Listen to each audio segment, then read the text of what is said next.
Hey, everybody. Welcome back to Passions Podcast, the podcast where we talk about the soap opera passions. I am your regular host, LeTara, back again with Andrew. Welcome back, Andrew, a.k.a. it's been like 15, 20 minutes since the last time. But welcome back. How you feeling? You hanging in there? I am. This has been a lot of fun. Yay. Yeah, this has been a lot of fun. You've been great. It has. And we're moving right along with episodes, I don't know, 886 through 890. Yep. We're gonna talk about the magic storyline / troubled marriages. Great. Oh my God, Grace. Yeah, Grace is really not having any fans this week. We spent the last episode yelling at Sheridan and kind of Louise. And we will spend this episode yelling at Grace because she's horrible. The good thing about these, the set of episodes and this storyline in particular with Grace and Kay and the baby and everything is that Kay really spends so much time putting Grace in her place. And so she's almost the viewer's voice, right? She sure does. And it's nice to have a voice in the storyline versus in the Sheridan and Louise storyline where there's no viewer's voice, I feel like. But I feel like Kay is kind of the viewer's voice. Like, yeah, you're a horrible mother. Yeah. So and even at some point in her argument with Sam becomes the voice of the audience when he says something along the lines of, like, Ivy is always here when we're fighting, and then David also enters the room whenever we're fighting. So it's like, yeah. And you'd think these two people would get a clue, but they won't. Yeah, every time something horrible happens, Ivy's right around the corner, and so is David. Maybe, I don't know, they're plotting on you, obviously. So we're going to talk about all of it, including Tabitha's pregnancy, everybody, which I love the storyline of her getting pregnant. I love that.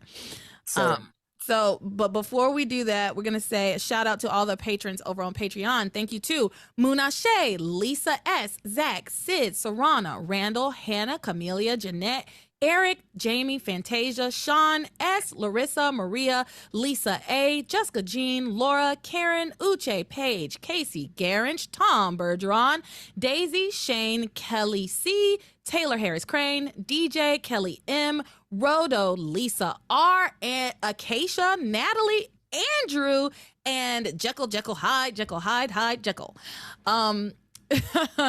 Which I just love that's their screen name. Did you ever watch Arthur? Yes, I did. Do you remember that? Because whoever Yes, was I on do. last time didn't remember. I think it was Karen didn't remember. But yeah, I love that. Jekyll, Hyde, Jekyll. I think that's hilarious that you have chosen for me to call you that every time, and I'm going to do it every single time. All right, so we're moving right along. Because Andrew and I have already been talking for 5 hours almost, I think. We got on at one. Yeah, it's an issue. 4 hours because it's almost 5 o'clock. So, sorry. but I'm not too tired. Everybody, my mom bought me this new chair. As you can see, it's so beautiful. And it's one of the reasons I was telling Andrew, one of the reasons I get so tired, especially in the second half, is because my back starts to hurt because my old chair was horrible because I've had it for 10 years and I got it for $30 at Walmart. So I'm so glad my mom got me this chair for my birthday. So thank you, Mommy. All right. We're going to talk about magic first. And I mean, I use this music and Tabitha is in it, but we're not going to talk about her. We're going to talk about her at the end. So, magic.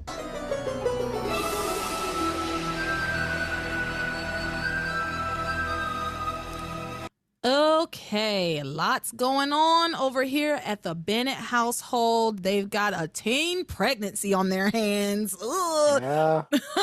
The nemesis of the early 2000s, really, like I remember there were so many. I grew up in the Bible Belt, so maybe it was a little bit different for me. I don't know. But I remember there was so many like campaigns and things about like abstinence, that the only safe sex is no sex at all. Ugh. Which is why I was like a virgin until my mid 20s probably. Like that's though that messaging worked on me because I didn't want to get pregnant. It was terrifying to me. So honestly, even at my big age right now at 36, almost 37, I there's something in me about this when I look at this storyline with Kay getting pregnant that just like makes me so sick to my stomach. I'm like so very concerned for her. And she Yeah. doesn't see what a what trouble she really is in. She doesn't understand it. She doesn't grasp it because ultimately Kay is a child. Kay is a child who has run amok. That is what has happened. And yeah, let's talk about it. Sam is mad as hell at Miguel for getting Kay pregnant. Grace tells him, "Oh, don't be mad at Miguel. You have to wait to hear his side of the story."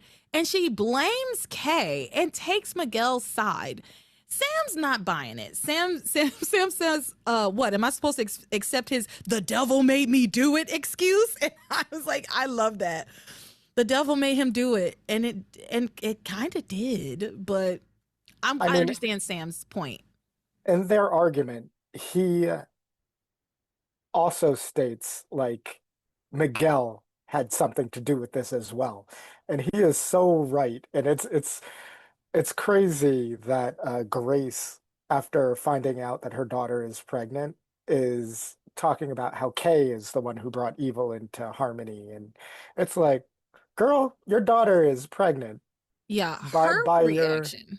yeah. So I just it's not a good circumstance. No, her reaction, like, sure, sure.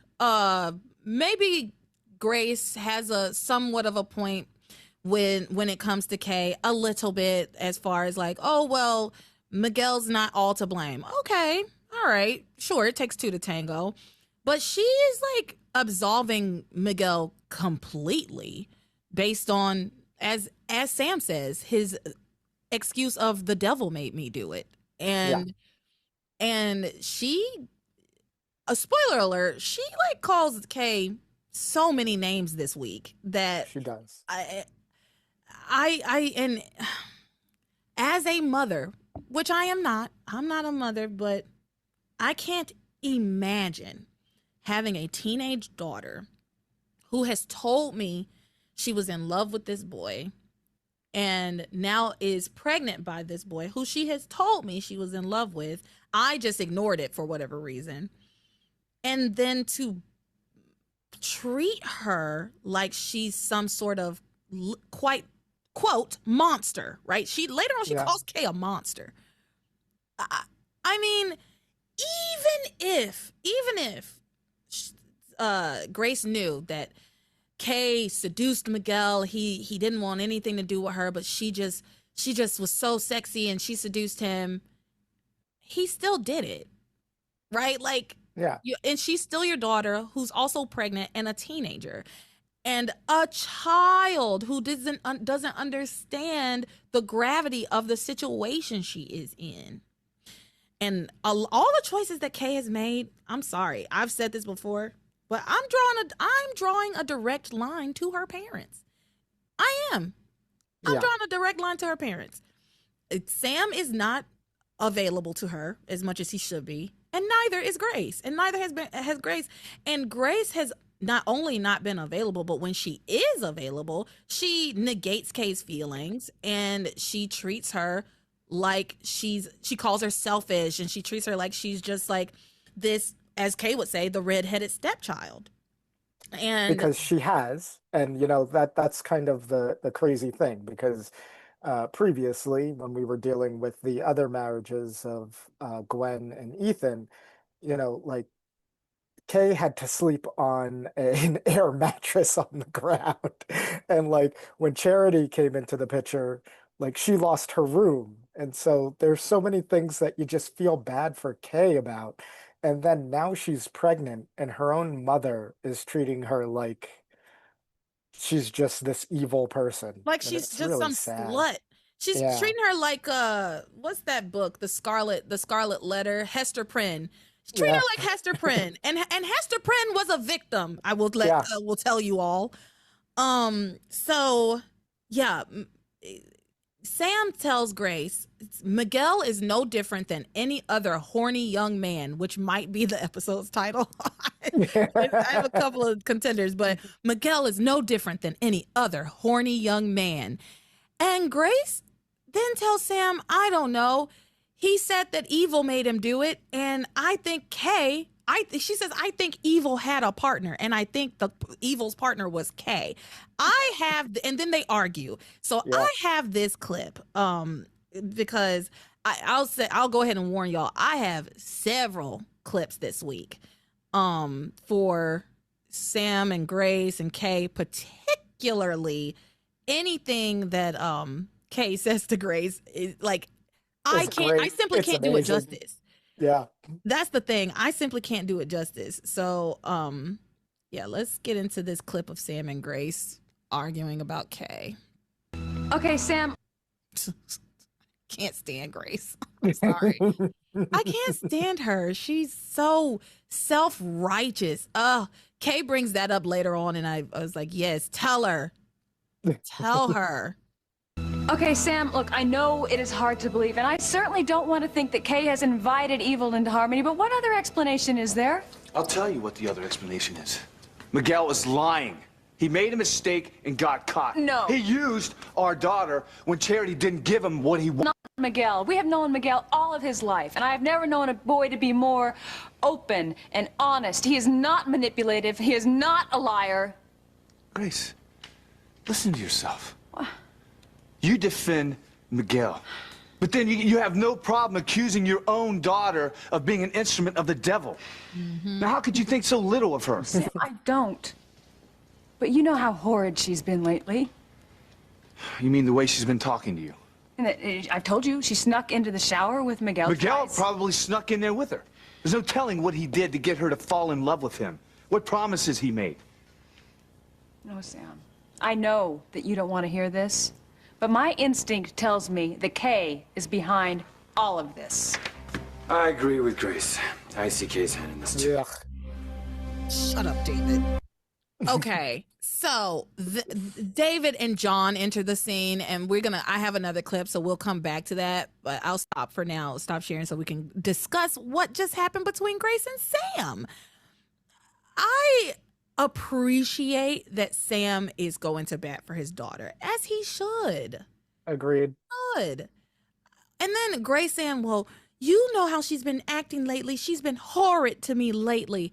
You've been horrid to her. He has been. She called her a tramp at one point. She talks about she actually brings up catching her in the shower with Miguel, or that she snuck in the shower with Miguel. And Sam makes a very excellent point saying like he probably snuck in there with her. And yes, he certainly didn't jump out of the shower. He did not. He certainly did not jump out of the shower when she snuck into the shower with him. And they were about to have sex. And the only reason they didn't was because Charity showed up. That was it. He was scared of getting caught and he left. And then you found your daughter crying in a puddle, naked, in a shower in a hospital. And the first words out of your mouth were, "Kay, you tramp." Yeah, it's not looking good for Grace in these couple of episodes, because it really is. She has no support of her mother, and she's pregnant. So it's like the fact that Sam is actually going to bat for her and really giving an alternative take on what's going on, because there is truth in both sides of it. Ultimately, we know that. But at this moment, she should be having the support of her mother and father. Yeah. She's pregnant. 100%. Your daughter is pregnant. Regardless of what you feel about how it happened, it happened. So, and y'all are not the clinic type of people. So, No. so we're gonna deal with what we have in front of us, and regardless of how it happened, and you're gonna have to be a support to your daughter. But Grace wants to relitigate all of this, and the thing is, I don't know what good it would do. That's the thing. I don't know what good she thinks it will do to if it comes out that if it does come out that Kay brought evil to Harmony and she did all of this just to get Miguel. If all of that came out and Grace was vindicated in it, what good would it do? Right? How helpful would it be in this situation? It wouldn't. Wouldn't be helpful at all. Because your teenage daughter is about to become a mother, and regardless, she's going to need the support of her parents. Kay has been screaming for attention since episode 1. Yeah. Kay has been screaming for attention since episode 1. And this is what happens when you don't parent your children with compassion or just being present for them, right? Yeah.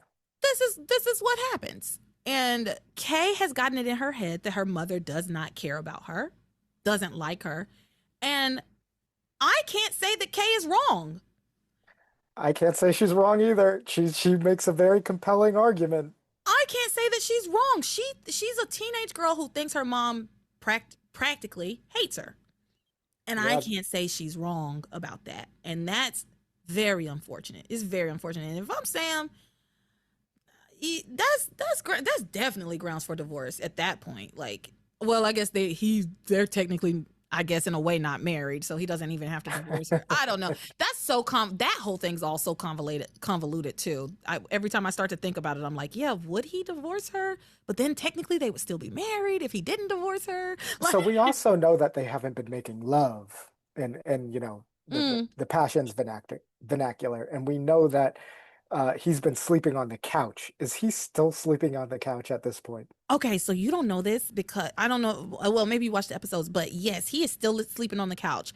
But last week's episodes, Grace invited David to come and sleep in her bedroom in her and Sam's bed. In their bed together, and he fell asleep. She said she needed him to come and sleep, stay with her until she fell asleep. Because on nights like this, when she's so upset because she had another fight with Kay, I just have such a hard time falling asleep. Can you just stay with me till I fall asleep? Well, of course he fell asleep too. Sam saw them together in his bed when he's been sleeping on the couch. Oh, Grace. No, listen, I am not one to, usually I am on the woman's side. Grace is so wrong. And it makes me mad that I have to defend this man over and over and over again. But Grace is so incredible. She's the absolute worst. She is the absolute worst. And in now, this circumstance, yes, very much so. So the fact that she had some other man sleeping on Sam's side of the bed. Then he tried to sneak out of the window, but got caught. But she had him sleeping on Sam's side of the bed. And then we moved to this week, and we're not even talking about that anymore, which that's a huge deal. Yeah. Now, you're telling me that my daughter is the spawn of the devil? What does that make me? Right? Right? Yeah, Grace is terrible. So David and John enter, and Yuck. a very frustrating conversation ensues. So let's watch it. This is a short clip, but it was worth it. Especially, I do love when Sam starts getting all angry and. When Sam puts his foot down, you're in for. Yeah, I'm loving Sam, to be honest, right now. I like the way he's standing up for his daughter, even if she is wrong, because that's the kind of person I am. It's like, we don't go against the family. I mean, Sam understood the assignment. This is a rare moment where he's actually being a parent and really trying to be the voice of reason where it comes to this. So. Exactly. He's right. If you're thinking about He's right. He is right. Particularly if you're thinking about it in the terms that they basically would be thinking about it, which is not in the supernatural realm, but in the realm of like, these two people had sex and now my daughter is pregnant. What are we going to do about that? Yeah. So practically. stay out of this, Hastings. This is about my family. Mine and Grace's and our kids. Look, Sam, David is family too. Okay, I have to stop right there. What the fuck do you mean that David is family too? David is nobody's family here but yours. And technically, she don't know this, but technically he ain't hers either. David is nobody's family but yours. He's not my family. He's certainly not my daughter's family. And it is none of his business. It is none of his business. He does not need to be there. At all. At all. That pissed me off. Sam, David is family too. No, the fuck, no, he is not. And I wish Sam would have said that, but that's not what Sam says. Or maybe he does. I can't remember. Let's see. Who the hell he is? Oh, okay. He's a stepfather. No, she isn't. I'm not gonna stand here and let this guy try to tell me how to run my family. No one's telling you how to run anything. Kay is not the guilty one here. She didn't want to get pregnant. I'm sorry, Sam, but I agree with Mom and my dad. Of course you do. I think Kay's been trying to manipulate this whole situation with Miguel. And what the hell do you know about this? I overheard Kay in the confessional with Miguel. In the confessional? And what did you overhear her saying? Did you overhear her saying that she wanted to get pregnant? Huh? That she was conspiring with evil? No. No, you didn't, because it never happened. Kay is the victim in all this. I know that's right, Daddy. I know that's right, Daddy. I know that's right, Daddy. Oh, yes. I love me some Sam Bennett right now. Kay is the victim in all this. Oh, yes, Daddy. Sam is doing the heavy lifting this week, and I'm telling you, he's becoming like the MVP of these episodes. Right behind Kay. Kay is top. Yes. Kay is top tier. But I just love the way that Sam is being a father, a protective father. Yes, as he should be. Whether he's right, here's the thing. Whether he's right or wrong, he's doing the right thing, if that makes sense, right? Like, it's correct to defend your child when you're using all of the information that you have been given. He's using all the information that he's been given, and all of the proof that he has is his daughter is pregnant by Miguel. Yeah. That's the extent of the proof. Everything else is just Miguel's word against Kay's. That's it. So he should be taking Kay's side. He has no reason not to take Kay's side. Grace, on the other hand, she doesn't see it that way. She's like, no, Miguel, we've known Miguel all our lives. Bitch, Kay came out of your vagina. What are you talking about? We've known Miguel all his life. Yeah, and you've known Kay even longer than that. Right. So, oh, good Lord. So let's talk about what's going on between Charity and Kay and Simone and Jessica, all the girls upstairs. So upstairs, Charity is very sadly packing away her wedding dress. I want to start this by saying, when we talk about Charity this week, I usually make fun of Charity because she's insipid and irritating and aggravating. Not this week. I think part of why I don't like Charity is because it has been so helpless, but also so clueless. She at least has been clued in, finally. Yeah. And I appreciate the way she is handling everything. I appreciate being able to see her play a different emotion besides helpless or desperately in love with Miguel, right? Like, she's either going, Miguel, help, Miguel, or she's saying, Miguel, I love you, Miguel. Like, those are her two sides. So it has been so nice this week to get a new side of our real Charity, because it was also nice seeing zombie Charity, right? Like, that was great. Yeah. But it's nice to see a different side of this real Charity as well. So I don't have anything necessarily nasty to say about Charity this week, I don't think. I don't have anything negative to say about Charity. What I will say is that from this whole storyline of them getting engaged and getting ready to get married, she needed to be taken down a couple of pegs. Because like everything that she was doing up until this point was really rough. And regardless of the dynamic of Kay and Miguel and Charity and all of that, like we talked about this with Shawise, it's like that toxic goodness. Mm-hmm. Like she's been very toxically good up until this point as charity without any influence. And so to actually see some actual emotion and regret and insecurity out of her was really nice this week. So Yes. I can feel for her. It also was nice. Another thing we never really see Charity doing is thinking. Yeah, ever. She's always pretty kind of sure of herself in a way. I mean, people gaslight her constantly until they're like, no, your premonitions aren't true, whatever, right? Yeah, But we never really see her contemplating ever. anything ever. And so that was nice too, to get to see her play contemplative and actually thinking and processing an emotion. We never see her processing any Ever. emotions because nothing really, I mean, it's crazy because lots of bad things have happened to her, but the way they write it, it's just like it's very straightforward, damsel in distress, and like boy Yes. comes to save her, and like it's always that. There's nothing for her to consider herself. She isn't considered in the writing really as a person, as a human with emotions. Yeah. This time, it's so good to see her be human. That's Yeah. what it is. That's what it is. They've written her so like, oh, she's the perfect girl and she's so perfect. No, she's a human and she's flawed and she's imperfect and she's gonna have bad days. And it's unfortunately, I hate this for her. I really do. This was so sad, but it was is. good to see. It was, as Yeah. far as TV goes, it was good to see. So she's very sadly packing away her wedding dress. Jessica's telling her like, maybe you can work it out, and she's like, I don't know how. And it's sad. It really, really is. It I'm is. I know I'm Yeah. laughing, but it was sad. Because she also had like a pretty wedding dress. It was prettier than Sheridan's.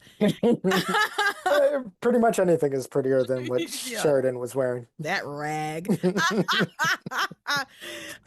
Meanwhile, Kay is gleefully gloating to Simone that Miguel will get over Charity because she's carrying his baby, and nothing brings two people together more than being parents. And I wrote, she's in for a rude awakening. Nothing brings, I think it's funny because she's such a child and she thinks like a child, right? Nothing She brings does. two people together more than being parents. Maybe on TV, baby girl, but in real life, look at your parents. Right? Look at your parents. They're not coming closer together. And as a child of divorce myself, right? Like I imagine that things with my parents were much better before they had children, right? Like I think their relationship was much better before they had kids. The stress of children can only serve to make a bad situation worse, right? So if you're already in a relationship with somebody that you shouldn't necessarily be in, children will only make it worse. If you're in a relationship that's very, very strong with somebody that you absolutely love, but y'all aren't aligned in the way that you're going to parent, it will only make your relationship worse, right? Like there's so many things have to align for children to make your relationship better. I'm gonna go out on a limb and say, conservatively, 7 times out of 10, children will only make your relationship worse. Look, I'm a firm believer when it comes to relationships. Like when you go out on dates and you're talking, like one conversation that you should have is about like, what is a strong foundation for you? What are you looking for? What are your views on this? Because there are a lot of things that can actually change that, but something that is so immediate and so like just in this moment that you have to deal with are kids. So it's like, oh, well, this is a lot to kind of process. And this also goes to show how naive Kay is about what this kid is going to bring, because she's at this point in the story is still really a kid. She's really just a kid who is her sole focus. She doesn't understand how much this baby is going to change her life. She's a dumb little girl. Yeah. She's young, dumb, and full of cum. Yeah, quite literally and figuratively, you know? No, she's just a dumb little girl and she doesn't know. She doesn't know. No. But Um you know what? She had a great line here mhm, because as they're listening, as her and Simone are listening to her parents argue, like Simone says a really nasty comment towards her. And the one thing that she says is, Simone, I have no control over other people's feelings, but I'm happy, so I can't help but smile. And you're like, mhm. damn, Kay, she's really eaten with a lot of her lines this week. Listen, her plan has worked out as far as It she has. understands because the thing is Kay only planned up to this point, to be honest, right? Like she Yes. thought that once this thing happened, once she got pregnant, that everything else would just fall into place. She hasn't planned beyond that. So for No, her, her plan has worked out. I'm happy. I can't no. help but smile because I'm so happy because I've worked my ass off for this. She sure did. I worked my ass off for this. I almost went to hell for this. I sold my soul for this.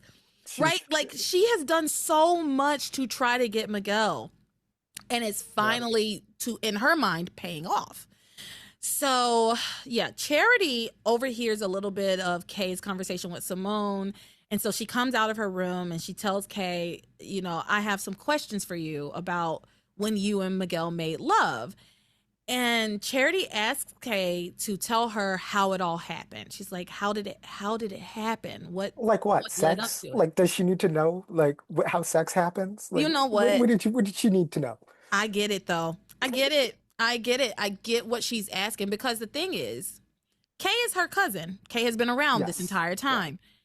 Now, that's one okay question. She's not asking the correct question, right? Like Yes. it makes Right. sense for her to have questions for Kay. And this question is fine. How did it happen? Okay. Like I said before, let's pull that thread, right? Yeah, Right. how did this happen? But the better question is why did this happen, Kay? On your Yeah. end, right? Like she's already broken up with Miguel. She's already told him like I can't believe this you did this. I can't believe you lied to me. I can't believe all of this. She's already dealt with that with Miguel a little bit. Yeah. Now it's Kay's turn to answer some motherfucking questions. Because I joke, but the truth is, like, and through all of this, someone should have come to her and like Miguel should have told her the truth before all of this news came out. Miguel And absolutely should have told her the truth. and so it's sad, but you know, it is I like unfortunately it's what we're dealing sad as we with. smile. Like Yeah. it's sad for Charity, but I'm glad Kate, like I'm glad Kate's plan's working out for her. It's so Yeah. funny, but it's true. It is sad, Yeah. but it also is like, I've never cared for Charity, to be honest. Same, Um, honestly. But again, I can side with her and I understand and I get it. Yeah. And so she asked Kay how this happened. Again, I would say, I think the better question is, why did this happen, Kay? She doesn't ask her, have you always had feelings for Miguel? I still don't know if Charity understands that is what is going on with Kay. It seems like maybe she doesn't. Because they never explicitly have Kay say that to her. Like I've always No. loved Miguel. I Yeah. have feelings for Miguel. If you hadn't been here, we would have been together. I do think that Charity would struggle with it. Obviously, it's a tough information to take in, but I think she would be more understanding of Kay's position at that Yeah, I point. think so too. And I think she could use it. I definitely think she could have used that to her advantage to say, I've always loved Miguel. I just took a step back because he wanted you, but then when he came to me and we made love, like I thought that he wanted to make love to me. But again, Kay's a stupid stupid young girl, so she wouldn't come up with the smart things that I say, right? Well, she only ever has one thought, and that is how do I get Miguel? And the truth is, Charity is that giant obstacle, that giant uh uh poor little helpless Charity, Yeah. you know.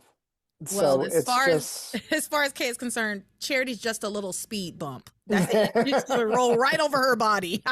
right. Ugh. uh, so yeah, Charity asks her how it all happened. We get the reminder of Kay using the essence of charity. It's just, recap for anybody who didn't know what had happened. I've dubbed it Cherokee. Cherry Kay. Yes. Yes. When which is hilarious. When Kay turned herself into Charity, she becomes Cherry Kay. And I think that's so funny. Cherry Kay. Yes. So Miguel didn't know he was making love to Cherry Kay. He thought he was making love to Charity. So we get that little flashback, but then Kay tells Charity, I feel just as horrible about this whole thing as you do.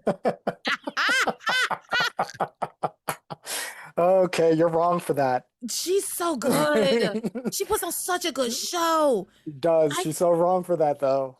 I feel just as horrible about this as you do. I doubt it. She says, Kay then tells her version of the events, her story, saying there's not much to tell, but it happened when Charity, when Charity and Miguel were broken up, but it was zombie Charity and they didn't know that, right? Yeah. And Charity asks her about why he's telling them that he thought that Kay was Charity. And she asks if she got the sense. She asks Kay, did you get the sense that he thought that you were me? And Kay tells her, no. In fact, Charity, he never even said your name. Oh my God. In fact, he never even said your name. My girl. I have to get a Kay shirt. I will be making Kay merch as soon as I get a little bit of free time to do it. So then Simone and Jessica start chime in and yeah, we all know that there was something weird going on that night, making everyone act strange. And Kay says, well, I never thought about a future with Miguel, but you, Charity, you're the one who kept having those premonitions about me and Miguel being together.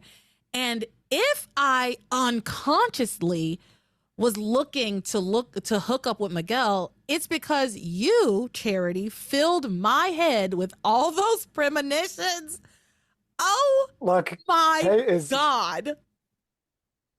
Kay is just, she truly is the MVP. She has the best lines this week. And the only thing I'm going to say is, what the hell is Jessica doing here? Shouldn't she be running the B&B? Who is taking care of the B&B? Yeah. Jessica's an interesting character.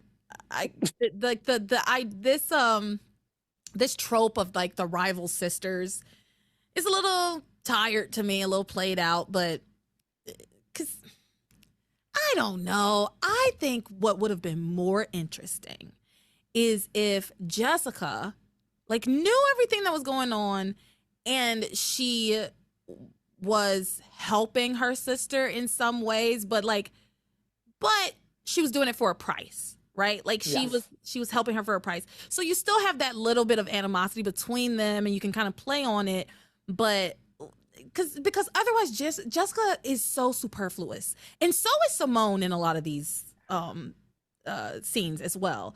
They're just there being annoying. They really are. Saying nothing of substance. Yeah, so but what I will say is, in my notes during this scene, because what she also mentions is how long they made love for. And it was a very long time. And I'm like, damn, Kay. And so in my notes, I write, gaslight, gatekeep, girl boss Kay. Turns to Charity and mentions all of her premonitions of them being together and getting married. And it really kind of ends that conversation between her and Charity. Because it ultimately, as we see it, that is true, because that is what Charity has seen, and that is what she has blamed them for, and throughout all of this, and in some ways, Kay is right. So okay. She's right in the way that hey, you've kind of pushed this together. And I mean, ultimately, the person who pushed this together is Father Lonigan, with the whole essence of charity. But Yeah. yes, Well, okay. So yes and no, because Kay it's knows passions. Kay knows exactly full well what she has done. Yeah, She knows why Charity was having those premonitions, right? yeah. It is masterful of her to use Charity's premonitions against her. It's actually evil. She It's so evil. is so evil. God, that was so evil. Basically blaming Charity for her sleeping with Charity's fiance. But it's so good. Come on. It is so good. No, I loved it. I ate it all up, honey. I didn't leave not a single At crumb all. behind. I ate it all. I was eating it up because I was like, God, it's crazy because the Passions writers have put so much into this that works. They sure did. And they did such a poor job with Shawise. And They sure did. I was like, it's like they had to, I guess they decided to focus in on this and leave that one by the wayside, and was like, well, we just got to write something. Oh, just have them miss each other on the elevators. Like, because they put so much into this that works so well. Oh man. Oh. And so, yeah, she basically blames Charity for the whole thing. It's like, well, if you hadn't filled my head with all of your silly premonitions about me and Miguel getting together, I wouldn't have unconsciously wanted to hook up with him. And so this is really your fault, Charity. And Charity has had enough. She tearfully leaves, like, because what do you say to that? And Charity There really isn't. And Charity's no match for Kay. At all. Right? Like she's no Gwen. She isn't. She's no Gwen. Like Gwen and Teresa can go blow for blow and go back and forth at each other. Charity just crumbles, right? She just folds. Yeah. And she goes back to her room. She cries some more. Go cry about it, Charity. Used to be Kay's room. Yeah, go cry about it in my room, Charity. And so Charity goes off to cry, and then Kay goes downstairs where she overhears the arguments going on between her parents, and she hears her dad defending her. She's very happy to hear him defending her. She also hears her mother's terrible way she talks about her. So I think I have a clip of this. Let's see. Miguel is gonna pay. Is what you've heard the Sam way that Kay says. speaks. That was another that's another contender. Miguel is gonna pay. I like the other one of him about him being a horny young man. I think that's funnier. So here we go. Sam, you've heard the way that Kay speaks to me. I mean, she even slapped me. Kay has been heading down the wrong path for some time now. Of course, Mother Dearest would think that. I admit that Kay's been trouble, but who wouldn't be? I mean, look what you dumped on her. The husband from your past and a son nobody ever knew that you had. I mean, that's hard for an emotional young girl to deal with. Thank you for understanding, Daddy. Look what you're doing to your family, Kay. You're driving a wedge between your own parents. No, Simone. They have been fighting for a long time before I got pregnant. You are some piece of work. I don't think I like you anymore, Kay. Did you ever? I gotta go call my professor about making a test. Simone. Okay, I want to pause right here. First of all, Simone says, I don't think I like you anymore, Kay. I don't think she ever liked Kay. I don't think so either. I don't think these two girls ever liked each other. Then she says, I have to call my professor. They have recently started sprinkling in these little things to tell us that these kids are in school, I guess, have decided to go to college, I guess. I don't know.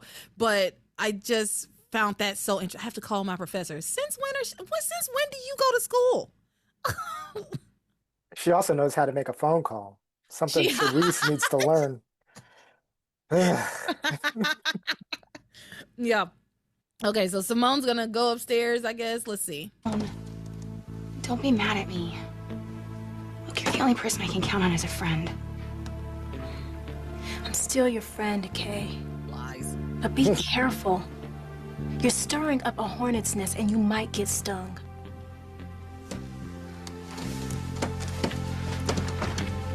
I'm gonna get everything I've always wanted. have a family with Miguel.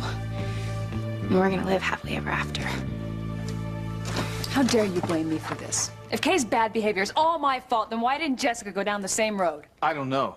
But maybe if you spent more time with Kay and a little less time with John... Come on, Sam, Mom, can we just calm down? Stay out of And this. don't try to blame John or David for this. Look, all I know is Kay is my daughter, and I'm gonna protect her. No one is gonna get away with hurting her. So what are you saying, Sam? I'm saying Miguel is gonna pay. I know that's right. I'm saying Miguel is going to pay. Yeah, the line where Sam says, or sorry, where Grace says, well, why if I'm such a horrible mother, why hasn't Jessica gone down the same road? Girl, that little excuse does not wash. I'm sorry, because children all react to their environment differently, right? We all grow up in the same house, but we also all get different treatment from our parents, all of us, no matter what. We do. And that's how it should be. I want to be clear. I believe that every child should get treatment specialized to who they are, right? As a person from their parents. So for a parent to say, I treat all my kids the same, I don't think that's necessarily right. Now to say that I love all my kids the same amount, okay, fine. But if you say that you handle one kid the exact same way you handle another one, I don't know, because it doesn't always work. And I know this from my own personal experience, right? Like me and my siblings were all very, very, very different people. And the shit that worked for me did not. Brother. Yeah. At all. I mean, just in a joking manner, Jessica is too busy with work to be involved in anything. But you are so right, because like it's not just kids, it's just the human experience, because how we interact with one another, how you interact with your friends, coworkers, it's all going to be different, and how you present yourself and how you show up for people in your life is different. How people hear things is different. How people perceive things are different. And the same goes for like your children. So comparing your kids, I mean, if you want to compare kids, Grace, like does Noah even know that he has a stepbrother? Like he has two stepbrothers, for crying out loud. Does he know anything that's going Does he know where is Noah? Where is Noah? He has missed. This is his third or fourth Christmas in a row we haven't seen him. Who's called him? Who is At like, least they did call him on Christmas, or he called them on Christmas. Actually, he called. Luckily, they answered the phone. But yeah, where is Noah? And also to bring Jessica into it. Like I know you said it as a joke, but Jessica always being busy and never being seen is a reaction to what is happening in her household, right? Exactly. Yes. Yeah. Like, why isn't Jessica going down the wrong road? Well, first of all, be careful what you say. I'll just say that. But spoiler alert. Yeah, spoiler alert. But second of all, Jessica, you don't know what Jessica's up to. When was the last time you talked to her? You don't. Like, we barely see her personality in this point in the story. I mean, we've seen her previously, but like as more of this has developed, like she's just in the background. And let's be clear. Does Grace know that Jessica has been sneaking around with Reese behind Kay's back? Right. Everybody was under the impression that Kay and Reese were together. Right? And does she have an issue with the fact that Jessica's been sneaking around with Reese behind Kay's back? No, she does not. She probably doesn't even know that that's what's going on with Jessica, because she doesn't talk to Jessica. So shut the fuck up. Don't bring Jessica into it. Keep my sweet Jessica's name out of your mouth. Let's say that. She's too busy working hard. She's so busy keeping your businesses afloat. So she's the manager of all of your businesses. So, yeah, Kay goes back upstairs and she has a run-in with Jessica, of all people. And Jessica tells her that Miguel is gonna marry Charity because she's the woman of his dreams, not Kay. It's just more, just again, Jessica saying the same thing over and over again. That's the same thing that Simone says. But They had to put her in somewhere, I guess. It is the holidays, so it makes sense. They're like, well, it's the holidays. She'd have to be at home. We have to give her some lines. Meanwhile, over at the Lopez Fitzgerald's house, brand new house, they're discussing Miguel's future as a father, right? And so it's the whole family with except for Paloma, obviously. And he tells his family he's going to take responsibility for the baby. He does not explicitly say that he's going to marry Kay, but it seems that everyone takes it that way, right? Like Pilar's like, Mijo, I'm so glad that you're gonna take responsibility. You're gonna do the right thing. I think Luis says like, we're proud of you. We'll help you. And then Teresa, of course, because look at what Teresa has just gone through. Teresa says to him, well, what about Charity? She says, well, what about Charity? You love her. You don't have to marry a woman just because she's pregnant in this day and age. You don't have to marry Kay. Pilar is like, Teresa, how dare you use your brother's situation and try to taint his ideas by using your situation with Ethan and Gwen. They're not the same. They are almost identical. Yeah. They are almost identical situations. But Pilar is angry with her for trying to influence Miguel to make a decision not to marry Kay.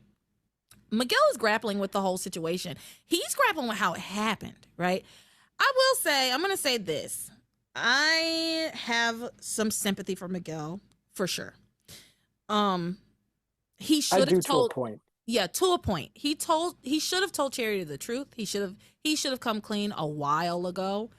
He never should have engaged with Kay physically in any other aspect after that one time. Because he did. Let's be clear. He kissed her back. Twice. And yep. At least twice. It might have been 3 times. He definitely kissed her twice, and then they did the things that they did in the shower. So yep. And he didn't stop. And he did not stop. So until Charity came a knocking and he thought, oh, I'm gonna get caught. Oops. Yeah. So Miguel is kind of dealing with this whole thing. He's like, he maintains that evil was at work and that evil is trying to keep him and Charity apart. Eventually, Miguel reveals to the family that he has no intention of marrying Kay. He says, I can't spend the rest of my life with a woman I don't love with all my heart. It would be like a death sentence. Teresa encourages this, right? She's like, good on you, little brother. You're absolutely right. You have to, Charity's a woman you love, and you should be with the woman you love. This is when This is when Hank shows up, and Miguel asks him, he's like, oh, good, I'm glad you're here. I need to talk to you about your brother, about Sam. He says, I need you to be the buffer. Yeah, he's like, I need you to give me some advice on how to deal with Sam so that I can still be with Charity. Then Pilar shames the hell out of Miguel. She tells him a child needs both parents. Your children didn't have both parents. Nope. Pilar, what are you talking about? A child needs both parents. It's bad enough you slept with Kay, but what were you thinking? Why didn't you wait until you were married? And it's like, girl, what good is this lecture going to do? The girl is that ego is prego. It's too late to talk about waiting till you're married. Right. It's over. It is. But so I just thought it was funny how Pilar comes in so hot, like a child needs both their parents. Meanwhile, she raised her kids alone, basically. Yeah. Where's Martin? Martin's where are you? Been gone. It's just her and that candle she lights every night, like raising her kids. So Hank tells Miguel that he should not go talk to Sam right now, because when Sam sees Miguel, he's going to kill him. Miguel decides, no, now's the exact right time for me to go and talk to Sam. Does not heed Hank's advice, like asks for Hank's advice and then immediately ignores it. But that's the story of Miguel. I mean, Miguel is the same person who ran into hell multiple times. Oh my God. So he's not bright. He's not bright. He's not No. bright. Mm-mm. God, he's not bright. So he decides he's gonna go and talk to Sam and straighten things out. He says, I did a terrible thing and I'm gonna own up to it. And then he tells them, I'm gonna quit school, get a job, and take care of Kay and the baby, and find a way to be with Charity and make her my wife. Quit school? Your sister's a billionaire. Right. And you know what? I'm sure that's a recent development for them, right? So maybe he's just still Yes. thinking, well, we're poor. I have to quit school. But Teresa had said to him earlier on in the house that she had just had built for them, right? Yes. I will give you anything you need. I will help you with the baby. I'll help you with school. I'll pay for it. Anything you need, I'll pay for it. So the fact that he's now saying like, I'll quit school, you don't have to quit school. Your sister is No. agreeing to help you. And it will be better in the long run if you get an education. But like Yeah. you just said, he's not bright. He's not a thinker, certainly. He is not. A thinker he is not. And so he wants to go and talk to Sam. Luis is like, well, so you want us to come with you? We should come with you. I do think, or no, it was Antonio. It was Antonio. Who said Antonio. that. It was Antonio who said we should come with you. Okay. I do think it probably would have been good for, I don't know. I guess I could see it going either way. I was about to say, I think it would be good for Luis to go because Luis and Sam have such a good relationship. I agree. Yeah. But I also know that Luis also has a temper too. And the way Sam came at Miguel when he walked through that door, it could have been really fist bad. fighting. Yeah. But also at this point, because, like what's going on in the Lopez Fitzgerald house is that Luis is there and is just, you can tell that he is not happy and he's yearning Yeah. for Sheridan because he even talks about how much he's dying inside for Sheridan. So, like his brain is not in the right place. No. So He's not in it's the right like, headspace for this right now. That's true. no. And he tells Antonio, when Antonio says like, no, maybe we should go with Miguel, and Luis says to him, no, that wouldn't be good. It would seem like our families are at war. The Lopez Fitzgeralds against the Bennetts, and that's not what this is, right? Yeah. So what's his name? Miguel says, no, this is something I need to do by myself anyway. I need to face this like a man. And so he leaves alone, but Pilar follows after him saying she can't let him face this alone, which is the correct thing for her to do, right? Yes, it's correct for her, but Pilar. No, I fully agree with that. You're his mother. Yeah. It makes sense for you to go over there. And I think while Luis coming into that situation may have could have made it worse, Pilar, I think Sam sees her as a mother, right? Like sees her as a woman. And so obviously he's never going to come to fisticuffs with Pilar, right? No. But also, I think it also just the seeing Pilar softens Sam's like emotions around it a little bit. I mean, two things. Pilar's slaps, her hands are rated E for everyone. She is like the queen of slaps and passion, so I think she could hold her own. But, my thing with Pilar, and I said this on the rewatch when we did the watch along that I was able to attend, that the one thing that I always feel bad about Pilar is that she's so underutilized. And so to have her tag along, which obviously she should do, her son is going through it, and there's probably conversations that the parents should have about, what are we going to do? Like, I want to be there for support and whatnot. It just feels so bad because Pilar is just, her value is as a mother right now. Yeah. And I get so that. I kind of feel bad for her because she ultimately wants her son to do the right thing in her eyes, which is you need to marry Kay and you need to raise this baby. And, it's just it's a weird feeling. So yeah. I think it makes sense for her to be there as a support for her son. But that's where, for me, that's where like the help ends, because she, like you said, she obviously wants him to do what she thinks is the right thing, which is to marry Kay and raise the baby with her. So they get to the house. Knock, knock, knock. Right after Sam says Miguel is gonna pay, that clip we just watched, the very next second is Miguel knocking on the door. Knock, knock, knock. And Sam opens the door, and as soon as Miguel steps through the door, he grabs him and he yanks him up and he says, I never want to see you in this house again. I'm not gonna lie, it was hot as hell. I was like, yes, daddy, fix it. Yes.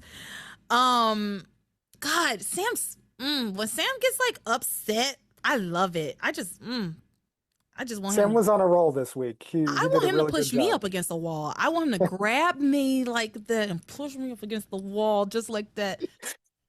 Okay, anyway, that's enough of that. Moving on. So Kay then rushes in saying, stop it, daddy. It's not his fault. And Sam says, well, then whose is it? Did you seduce Miguel, Kay? And Kay says, no. So I actually have this clip. I have two clips. Kay tells her version of events. That's what we're going to get here. Get a little bit of Tabitha at the end here. You can't see it yet. Oh, love Tabitha. It's not. Yeah. I don't know if I got any clips of Tabitha this week. I might have. I think I may have, with her getting her pregnancy results, maybe. She didn't feature very much this week at all. No, but what she was in was really good. Yeah, it was fun. All right, so we've got a little bit of Tabitha here at the beginning. Or not. Okay, there we go. Well, Kay, did you seduce Miguel? Are you responsible for evil being in harmony? Mom, that is crazy. Okay, it happened just like I said it did. Miguel told me he loved me, and I believed him. And then when he was finished with me and Jessica walked in on us, he told me that he didn't know it was me. I didn't know it was you, Kay. I thought you were Charity. Why didn't you ever say your name, Miguel? Why did you tell me you loved me? I don't know. But I swear that I thought you were Charity. Yeah, well, you said you loved me, Miguel, and I believed you. But Kay, you know that Miguel loved Charity, and what made you think he could just switch just like that? Shut up. Miguel had broken up with Charity, Mom. I thought he was free. But it wasn't the real Charity. It was the other one, the zombie. Only I didn't know it at the time. Well, neither did I, Miguel. And I thought you wanted to be with me. This doesn't make sense. If you'd broken up with Charity, why would you then make love to her? I sensed a change. When I was with her, it was like... when I was with Kay, not only did I see Charity's face, but I sensed her goodness. I sensed her innocence again. Ugh. And so you decided to take it? The flashback of Kay using the essence of Charity.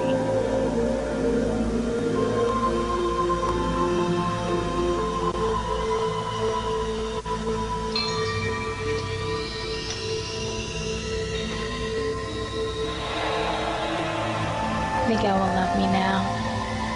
He'll want me. I know he will. I still don't understand how it happened. You don't understand. Sam, it's like I said, there were forces of evil at work. No, there was no evil involved. To me, it was glorious. It was like it was supposed to be. It was like Miguel told me. What do you mean? Miguel told me once that if Charity hadn't come along, that he and I would have been a couple. Miguel? Did you say that? Why would Kay lie about something like that? Is that what you told Kay, Miguel? Yes. Okay, but that doesn't mean that I... Miguel, you broke up with Charity. I thought that meant you wanted to be with me. I did not know he was just going to take advantage of me. That's not true. Kay, if you're as innocent as you claim you are, then why didn't you defend yourself? When I said that you were trying to steal Miguel away, why didn't you come and tell me or your father that you would... He tried to tell you. Slept with Miguel. Because I didn't want to betray him. I didn't want to get him in trouble. And I still love him even after he said he didn't want to be with me. And after I gave him my virginity, you kept saying I was wrong to say that I loved him, but after we made love, I thought that he loved me too, okay? I thought that we were going to be happy together. And now I am just really confused and really hurt. Daddy.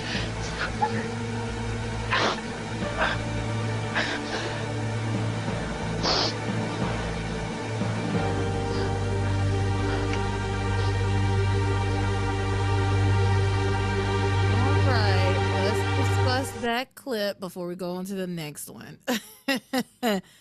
Oh boy. You know, it's crazy because I know exactly what happened. And yet Kay's performance moved me.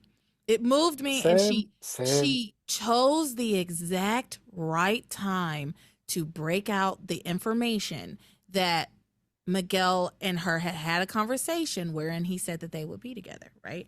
Now, I have been maintaining for a couple of weeks that he never said that. That's what she took from what he said. What he said, and maybe Patience is rewriting it, I guess, or maybe I'm completely wrong. I could also be completely wrong. What I remember is him telling her that if Charity hadn't come to town, he was planning to ask Kay out, and that in turn, they probably would have been together. But what he said was, I was going to ask you out.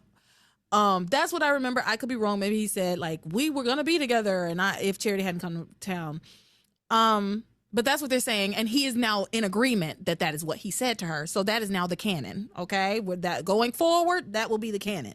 That he did, in fact, tell her that if Charity hadn't come to town, that they would be together. So this was the perfect time to use that information. Okay. Kay's learning. She's growing. I think she also has kind of been watching Teresa. She's been watching Ivy. She's been watching what's going on in their relationships and how they're playing different things, right? Because you might notice, if you're paying attention, there have been multiple times where Kay brings up Teresa and Ethan's relationship, where she brings up Ivy and Sam and Grace, and I think she's kind of a student of those ladies. I think she sees what they're doing and she's like, okay, how can I use any of this to my advantage? What can I do that they're doing right? What can I do, right? What are they doing wrong that I can do correctly, right? And so, God, she's learning, she's growing. I'm talking about her like she's my toddler, but I don't know. It's weird. I was sad for her, but I also was like so proud of her in this moment. But I'm also like, girl, you're so wrong. I have complex feelings about it. Yet, because here's the thing, she is wrong. Ultimately, she is wrong. She has manipulated a situation to her advantage and is now using that to kind of get what she wants. And, as the story progresses, you kind of find out, like, she's not really good at the long-term planning of those things. It's very immediate.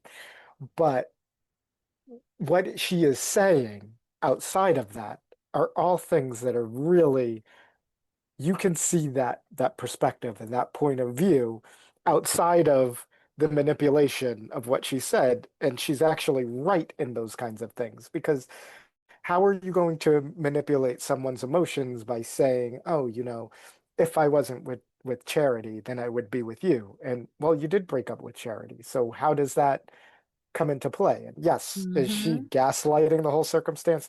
100%. But I could see that perspective if it were on better terms. And it's just like, it's the best lie you can tell is a lie that is 85 to 90% true.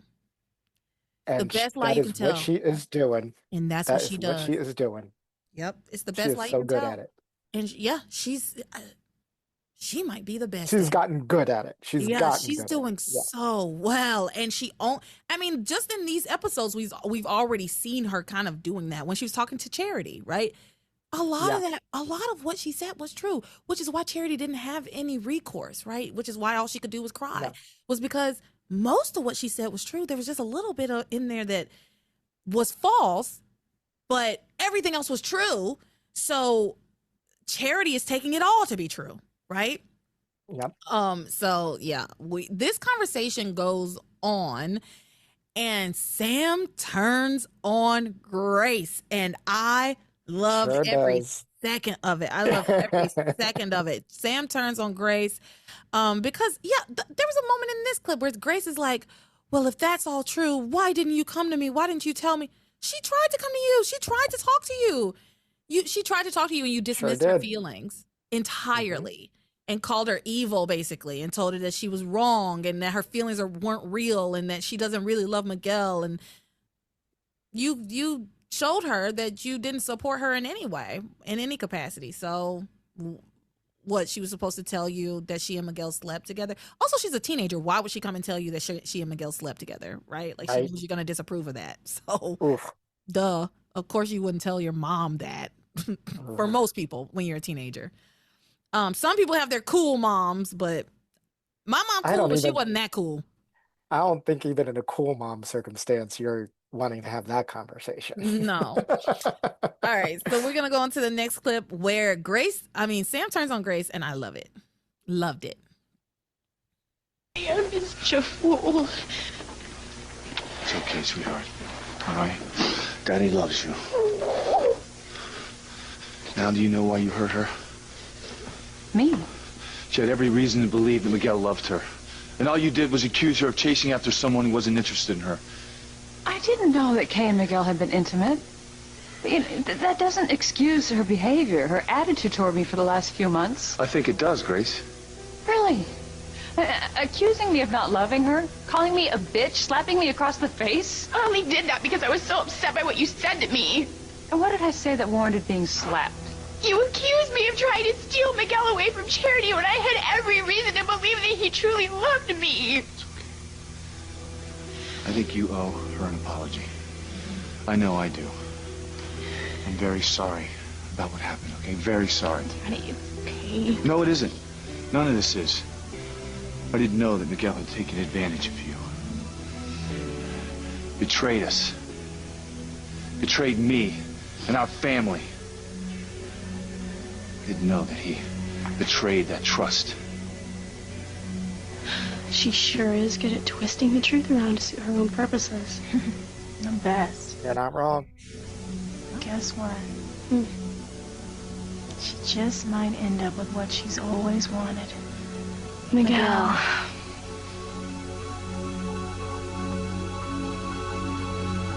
Now, I have something to say about Simone and Jessica, particularly Jessica. She knew. She knew what was going on. She knew that she was the one that caught them. She knew first that Kay and Miguel had slept together. She said nothing. Simone has known. She has said nothing. They both know that Kay has been after Miguel since day one. Have said nothing. They could blow her spot up right now. They won't. Why? No. Right? Why is my question, right? Like, what do they gain, particularly Jessica?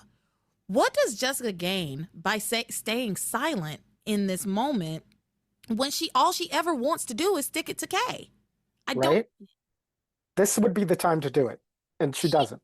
She could blow her sky high. She really could, right? Like, yes, some of the stuff that Kay says is true, but she could also throw in the caveat, Kay has told me on multiple occasions that she wants Charity out of the picture so that she can be with Miguel. Like, she's been plotting on Charity and Miguel for a long time. And maybe she hasn't said that because she should have said it sooner, right? But I've thought about that for a while. Like, they both, particularly Jessica and Simone, both constantly have so much criticism and judgment of Kay and her methods and the fact that she wants to be with Miguel, and they're constantly telling her, like, he'll never be with you, he'll never love you, he loves Charity because she's a nice, beautiful, kind girl, and you're just evil, Kay, you're just a bad girl, Kay. Okay, well, if you feel so strongly about it, They feel so strong. But again, Jessica feels Like, so strongly about it. And she's like, you're wrong, Kay, and you shouldn't do this. And then why wouldn't you tell on her? like say something. Yes. This is the perfect time to say something because, right now, uh, Kay kind of holds all the cards, and so you could just throw a wrench in this plan right here and now, Mm-hmm. And and you Jessica knew don't. all this time. Jessica knew Yeah. all this time. If I'm Charity, I have a problem with that. I Yep. have a problem with that. So anyway, I really appreciated Sam holding his daughter. Leading by example and immediately apologizing to her. Oh, Loved, that was nice. Yes. Yeah. loved. Because they do owe her an apology, to be honest. They actually do. They Yes, do. Kay has manipulated a situation with Miguel, but they have not been receptive to what she has been saying, especially Grace. Yeah. Kay tried to come to Grace before Kay did any of her really, really nefarious shit. She tried to come to Grace, and Grace blew her off. For Charity, Yeah. to be honest. Of She course. blew her off. She was And too, will continue to do so. yeah, and will continue to do so. She will learn from this. She Right, won't learn right. anything. She Nope. won't learn anything. So at this point, Miguel explains that he tells them his stupid ass plan to quit school and get a full-time job so he can pay child support, but he makes it very clear that he loves Charity and still wants to be with her. He says he says I'm here for two reasons: to apologize to Kay and to her family, and to talk to Charity to try and explain, to apologize, to beg her forgiveness, because I still want to be with her. I still love her, Kay. I'm truly sorry that you're hurting right now, but I never lied to you. I don't love you. I'm sorry. I love Charity. Okay. You know what? I can't be mad at him. He's telling the truth, and he has not lied to Kay. No, he has hasn't. told her that he loves Charity and he wants to be. That's the only thing he's ever really said to her beyond those couple of times where he told her, if Charity hadn't come to town, we'd be together, right? Yeah. And he only said that after she pushed him to say it. Yeah, but you know what? Also, your priorities right now are a little weird because, like, you're going to be a father, and yeah, you probably should let some time blow over before you actually apologize to Charity because you could have done this before the news came out. Well, he is also young, dumb, and full of cum, right? Yeah. So, Yes. Yes. Ugh. and so I agree with you. But he's an idiot. Yeah. He's an idiot, and he's a child, and he's a child. He's a Yes. child Yes. who was supposed to get married yesterday or the day before, and now he's gonna be a father, but he still wants Charity. He's struggling. Yeah. I can't say I have deep sympathies for Miguel, but I have some sympathy for Miguel. I do. I don't find him particularly likable. I as don't a- either. Yeah. I mean, if your storyline is always trying to save the damsel in distress and all of that, and it's just, And I don't care one way or another. I think I also struggle with why he loves Charity so much. I've seen nothing between the two of them in the way of like chemistry or like even have any kind of real conversations. Like we've seen Sheridan and Louise and frankly Sheridan and Louise and Miguel and Charity have had basically the same amount of time getting to know each other. I know a lot more about Sheridan and Louise as a couple and as people than I do about Miguel and Charity. I don't know anything about them. It's because I like to call it like wet cardboard. They're so two-dimensional, like Charity and Miguel. And then with Sheridan and Luis, they're dynamic. They're actually people with emotions, and Yeah. you see their faults and it's messy, but when it's good, and their communication and all of that. Well, Yeah, except for this week. until now. Yeah.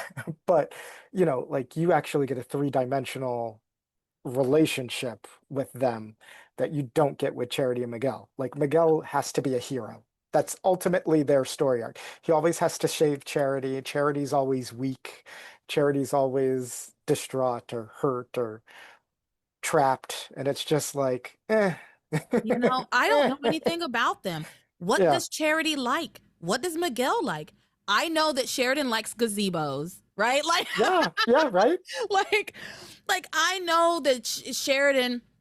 I know Sheridan's life story. I know her backstory. I mean, I guess I know some of that about this girl too, Charity, to an extent. To an extent. But like, I know that Sheridan can fly a plane, and I know that she speaks French, and I know that she went to a private school in Europe, and I know all of these things about her. I know about how she feels about being a mother, and I know how she feels about like love, and I know who Sheridan Crane is. At least I did know who Sheridan Crane was.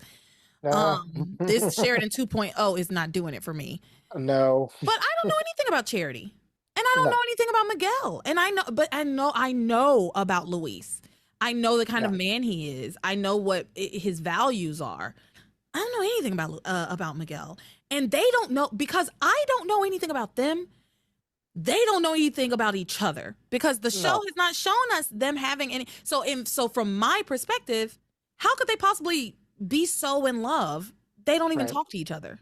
They don't have any real conversations. We never see. So that's part of the reason I struggle with having sympathy for Miguel, because from my perspective as a viewer, what do you even like about her so much? Like, why are we going through all of this, going through all this pain and suffering for this girl that is, you say wet cardboard, I say a lot of times I'll say like wet oatmeal, or like just plain wet oats, because that's what they are, both of them. Nothing going on. Nothing. And out of their love triangle, we know so much about Kay. So that's why it's easy to kind of side with her or want her to succeed, because we know so much more about Kay than we do with Charity and Miguel combined. It's exactly right. That is exactly right. We know way more about Kay. And to use your word, she's dynamic, unlike them, right? I like her. Yeah. Oh, good Lord. So anyway, Miguel asks if he could talk to Charity. He says he wants to talk to Charity. So he asks Chief Bennett to give them a chance to work through their problems so that he can set things right. Sam says, "You've got a lot of nerve coming here." And Grace says, "Well, Sam, I think it's wrong to keep Miguel from talking to Charity." And Sam says, "Wrong? When your daughter..." And Grace cuts him off and says, "Miguel and Charity love each other. I think they need to have a little time together so she can hear what he has to say, because this has to be her decision, nobody else's."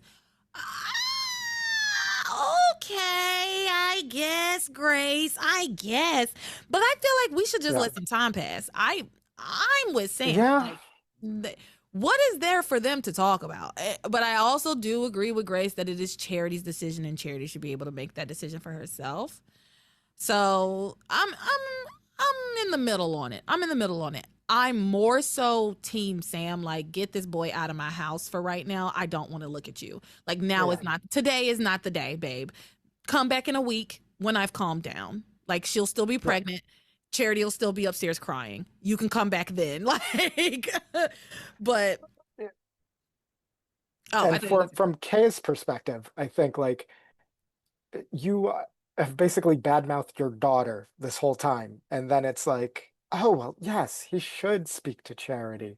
Like, you instantly come to Charity's, like, defense. It's really not a good look, Grace. It's just not a good look. It's not a good look, Grace. It's not a good look, Grace. No. Yeah.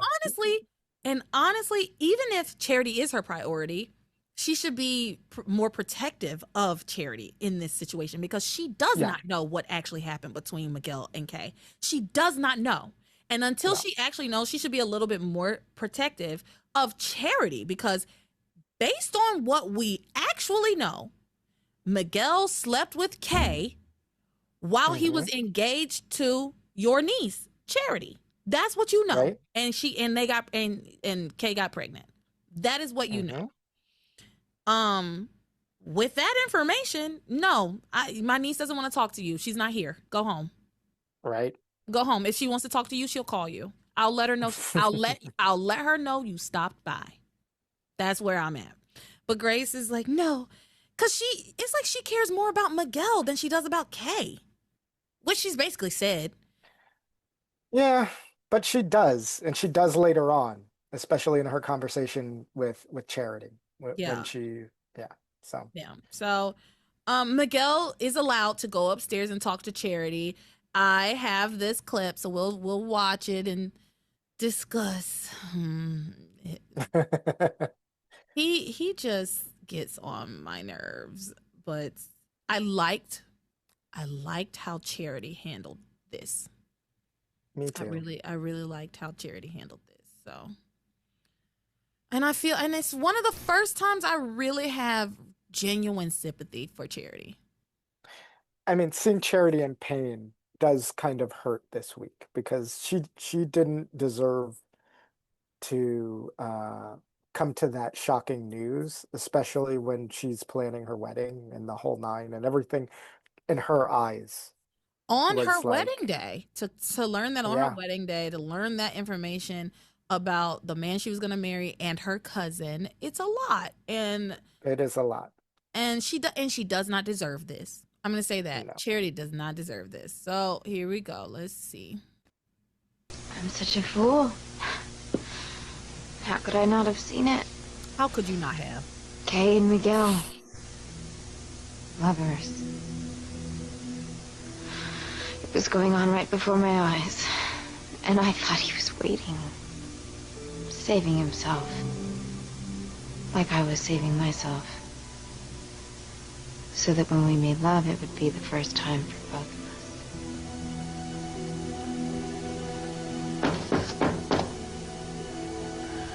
us. Who is it? It's me, Charity. I have to talk to you. Please open up.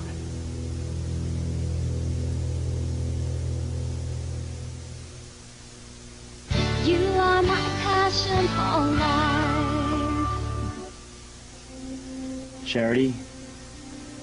Charity, please let me in. I have so much to tell you. No, you don't.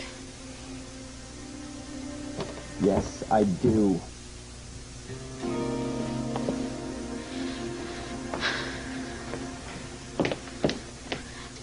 You already told me. You thought that Kay was me when you made love to her. Yes, I did think that Kay was you. I know all that. What I don't know or understand is why you wouldn't tell me when you first realized what happened. That was a mistake. Okay, I know that now. You took me all the way to the altar. You were gonna marry me without ever telling me the truth. I didn't want to hurt you. Well, now you've devastated. Please let me in. No, We have to talk. I don't want to. Charity, I'm begging you. Just let me in so we can talk. No, go away.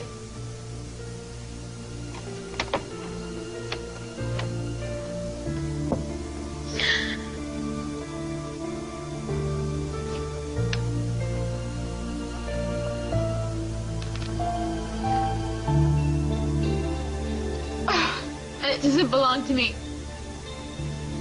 Charity slid her ring under the door. It's so little. No, don't do this, okay? It's not over. It can't be over. Take it! Please!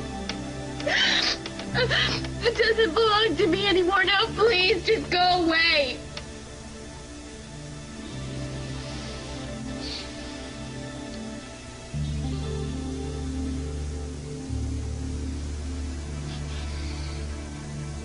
Can I talk to you if you won't open the door? I have nothing to say to you, Miguel. Please go away. I'll break this door down if I have to. No, Miguel. Oh, God, my dad is angry enough as it is. I have to talk to her, Jessica. Well, maybe there's a way I can help. How? I know. Go home and use your video camera on your computer and send her a message. I'll make sure she gets it. It might work. Thanks, Jessica. That's a great idea. No problem. Oh, good luck. Okay, so first of all, when he banged that door, I'll break this door down if I have to. I didn't like that one motherfucking bit. No. I didn't like that At all. That scared me. Like that, and I know that Passions was not writing it this way. I know they weren't, but that is a dangerous behavior. That is an extremely dangerous behavior. Like, you did something wrong to me, and you're getting angry that I don't want to talk to you, and you are threatening to break down my door to force me to have to talk to you. No. Right. That's violent. That's violent behavior. I didn't like that. I didn't like that at all, especially considering I know that Passions wrote that to show us that Miguel's just so passionate, but I don't see that as I don't see that as like a romantic, like passionate gesture. I see it as a threatening gesture. That's threatening. I didn't like that at all. Even seeing Charity in her hurt say exactly what she needed to. And like, this is where it's like so difficult, because I am Team K through and through, but this time to see her hurt, and she is so right in all of that. Like, you should have told me before it was too late, and you didn't. Instead, you waited until it just humiliated me and devastated me. And it's like, oh, she's so right. And it's like, you are wrong in this circumstance, Miguel. Like, you should have trusted that she loved you enough that you could have gotten through this instead of just continuing to lie to her. And that's y'all got dragged to hell, for God's sake. Right? The walls were bleeding. There was a murder of crows and an unkindness of ravens that attacked the house. A dick demon came out of her closet. Right. I mean, you strangled a witch in her lair. You saw the angel of Saint Michael who tried to destroy all evil. I mean, this is just a small list. This is not an exhaustive list of all the insane shit that has happened in Harmony. She was in an ice block. There was a zombie Charity. These are things that she has a new heart. She has Tammy's heart. She is. These are not things, and these are not things that just like y'all think may have happened. These are things that everyone knows happened, right? These are things that are fact in Harmony. You think she can't handle you telling her, well, evil got to me further that night, and I had sex with someone who I thought was you because of evil. No, you just didn't want to tell her. Nope. You just didn't want to tell her. She would have handled that. She would have handled it well, to be honest. She would have. She would have handled it too well. She would have handled it too well, actually, because we saw her. It wasn't the last time they kissed. It was the second to the last time Kay and Miguel kissed. She saw him kissing her in the hospital right after she had gotten a new heart, right? She saw him kissing her. First of all, it didn't kill her, right? Second of all, he explained what was going on, and she took it. She was like, okay, all right, I guess. So, LeTara, because I love your Charity voice, like, Miguel admits to Charity that he slept with Kay, and, you know, he's begging for her forgiveness. How would Charity forgive Miguel? Oh, Miguel, no, it's not your fault. I understand it was the evil. I know better than anyone how evil can destroy lives and can destroy love. And I knew, I had a premonition. I knew that evil was trying to break us up. So I understand, and I love you, Miguel. I love you. Yeah, and scene. I mean, bravo. And you know what? That is exactly what would have happened. Yes, she would have understood. She would have more than understood, because Charity is like the epicenter of all the crazy things that happen in Harmony. Like everything Yep. crazy that has happened, it has happened to her. So it's like, if you tell me that this crazy thing has happened to you now, welcome to the fucking club. Thanks. I'm so glad to not be alone, right? In this club of things that have horrible things that have happened in this town that are supernatural. And so, yeah, he should have told her the truth, and we can litigate all day long why he didn't. He'll say he didn't want to hurt her, or she was getting a new heart, or what have you. But I think the truth is he was concerned that if he told her the truth, that she would break up with him. Not that it would hurt her, that she would say, "Oh, you slept with Kay?" No, he didn't trust that she would believe his story necessarily, right? Yeah. But and the reason why he didn't trust it is because these two people don't fucking know each other. Right? Right? Like these two people simply don't know each other and don't care to get to know each other. They like the idea of each other, right?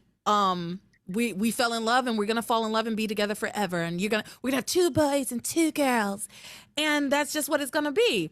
But we're not gonna do any of the work of being in love and staying in love and having a real relationship that is an adult relationship where you're gonna have ups and downs and things are gonna happen. Now, falling into my cousin's vagina is a different kind of thing, but again, in the context of passions, it was not Miguel's fault at all, and she absolutely would have understood. Absolutely would have understood. And I really like that line where he says, "I didn't want to hurt you," and she says, "Well, now you've devastated me." Yeah. Oh yeah. Yeah, that was a great line. They gave Charity some good stuff to do this week, and I really appreciated it. And it endears me to her. Seeing her in pain, unfortunately, it's a weird thing to say, but seeing her in pain like this, it endears me to her. When she's just floating around, head in the clouds, not getting a clue, I can't stand her. She's insufferable when she's the damsel in distress, but when they give her something to do, so like when we got Zombie Charity, and the start of Zombie Charity was really dynamic. It was really cool. She got to express different emotions. And so to see the hurt, it's the one time where I have some empathy for this character. So yeah, well, because she's usually so clueless, and that is annoying. That is irritating. It is so a clueless person is annoying, and she's usually so clueless, and now she's not clueless. She knows exactly what's going on and what has been going on, and it is more interesting to watch her engage with reality. It's more interesting to watch her engage with reality. So, meanwhile, downstairs, Pilar tells Sam that getting angry with Miguel isn't going to change anything, and Sam says, "Oh well, I am angry." So, because I agree, like, Pilar, go to your own home and say this shit. I love you, girl, but not now, basically. Yeah, I mean, she's trying to be the voice of reason, and we're seeing the dynamic between their parenting style and who they are, and it's like, yeah, Pilar, you're not helping. You're just not helping. Not now, girl. Not now. Not today of all days. So Sam says, no, I am mad. Not only is my daughter pregnant, but Grace and I are on different sides of this, and now we're fighting with each other. And so then Grace and David talk, and Grace is upset with the way that Sam has been acting. And David tells her, well, he's in shock, and I'm sure you are too. You still need time to adjust. Charity's hurt, Miguel's hurt, and so is Kay. David, of all people, says Kay's hurt too. Of all people. He says Charity's hurt, Miguel's hurt, and so is Kay.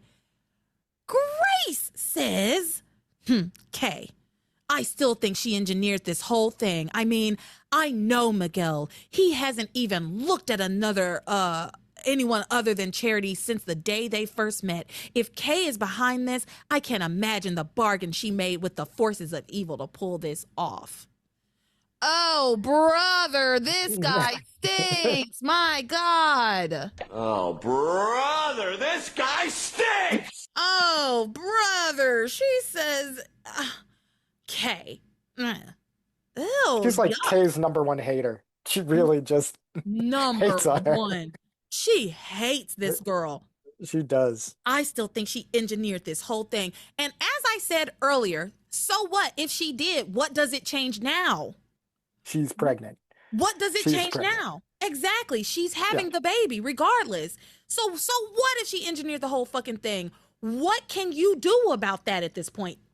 Fuck all, Grace. You can't do shit about it. Right. So now you have to deal in reality and where we are in this moment. The shit worked. If she did engineer it, the shit fucking worked. So Right. what are we doing? Right. What are we gonna do about it? And so yeah, she's like, oh, he hasn't even looked at any other girls since Charity came to town. That's simply untrue. It's simply not true. He has kissed Kay multiple times since Yep. Charity came to town. Multiple times. She doesn't know that because she doesn't talk to her kid. And when her No. kid tried to talk to her, she blew her off. So you don't know anything. You don't know anything. Oh God. So, Kay and Simone talk, and Kay is happy, thinking Miguel that will eventually love her. All she has to do is keep Miguel and Charity separated. Meanwhile, Miguel has gone home to send Charity that email video message.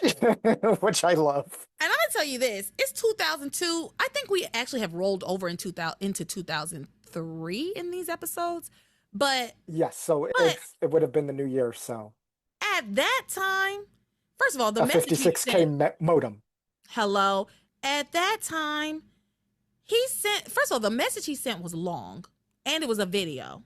It would That have would have taken him taken like 24 3 hours days. to get it. It would have taken so long for it first of all, for it to like upload to whatever you need it to get. Like, first of all, you would never be able to attach it to an email. You No. would never be able to attach it to an email. You'd have to download it in parts. It would be like 15 parts, and then you'd have to stitch them together, and it would be pixelated. Yeah, and then each the part audio is would be 15 off. seconds. Each part is 15 seconds. Yeah. But he manages to send her this long, very crisp, detailed video message over email. A video email message. Yeah. You got to love it. Yeah. And he tells her in his message that he won't give up on her and that he loves her, and he basically just reiterates his whole side of the story again, and that he never loved Kay and that he only ever loved Charity, and that he is sorry, he apologizes and everything. After the message ends, Charity says, I won't give up, Miguel. I love you too much. I want us to be together, have a life together. Kay overhears this. She's like, shit, I thought I had this figured out. So she starts to kind of panic and worry that Charity and Miguel will get back together. Simone, of all people, tells Kay, face it, Kay, you can't come between two people who love each other as much as Miguel and Charity. Girl, go look in a mirror and tell yourself that, please. Go talk to yourself, because she has been constantly trying to come between Chad and Whitney, knowing that they love each other. Where's Chad? Where is Chad right now? Balls deep in Whitney, probably. Exactly. So It's like, come on. So at this point, okay, I'm about to show y'all my favorite clip of the whole episodes of the whole week. Kay goes to talk to Charity, and she attempts to sabotage Charity and Miguel's reunion. And this was horrible. It was horrible. Oh my goodness. Yeah. Oh, it's so. It was so bad, but it was so good. Like, I loved this. So we're gonna watch Kay go and have a conversation with Charity, wherein she basically guilts her out of getting back together with Miguel, and it was so like, oh my god, it was so good. So good. You're a hypocrite, Charity. That's the name of this first. And it's 2 clips. So we'll go the first one, and then we'll maybe chit chat and talk about the clip, and then we'll go to the second one. So here we go. Jessica's right. I have to make myself more presentable for Miguel. Yeah, yuck. Hey, you going out? No. Miguel's coming over to talk. Oh. Funny, I didn't hear the phone ring. It didn't. He sent me a video email message. Gave me a chance to hear his side of things. I realized that I wasn't being fair. I understand now why he did what he did. And our love is too strong to let it come between us. We can't throw away our future together. I don't know what to say. Miguel's not at fault for what happened, and neither are you. Evil's to blame.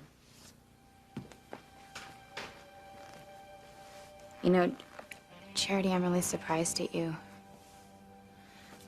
I always thought you had different morals. What do you mean? It's just that ever since I've known you, you've always talked about making love as being this huge decision that you didn't enter into without really seriously considering first. And I still feel that way. Okay, well, I don't really understand how you can suddenly be okay with the fact that Miguel made love to me. Okay? Miguel didn't know that it was you. Yeah, so he keeps saying. But I told you that he never once gave me as much of a hint that he didn't know it was me, Charity. And he never said your name, ever. I mean, not even when he was about to... Never mind. Even if Evil is at fault, Miguel still made love to me and got me pregnant, Charity. Okay. What's your point? What is your point? I love Just that. If love and lovemaking is so sacred to you, then why are you willing to make such an exception for Miguel? Is that what you think I'm doing? I'm just saying if it is, then you're the biggest hypocrite I know, Charity, because you're willing to just toss your moral beliefs and values out the window just so that you can get Miguel into your bed.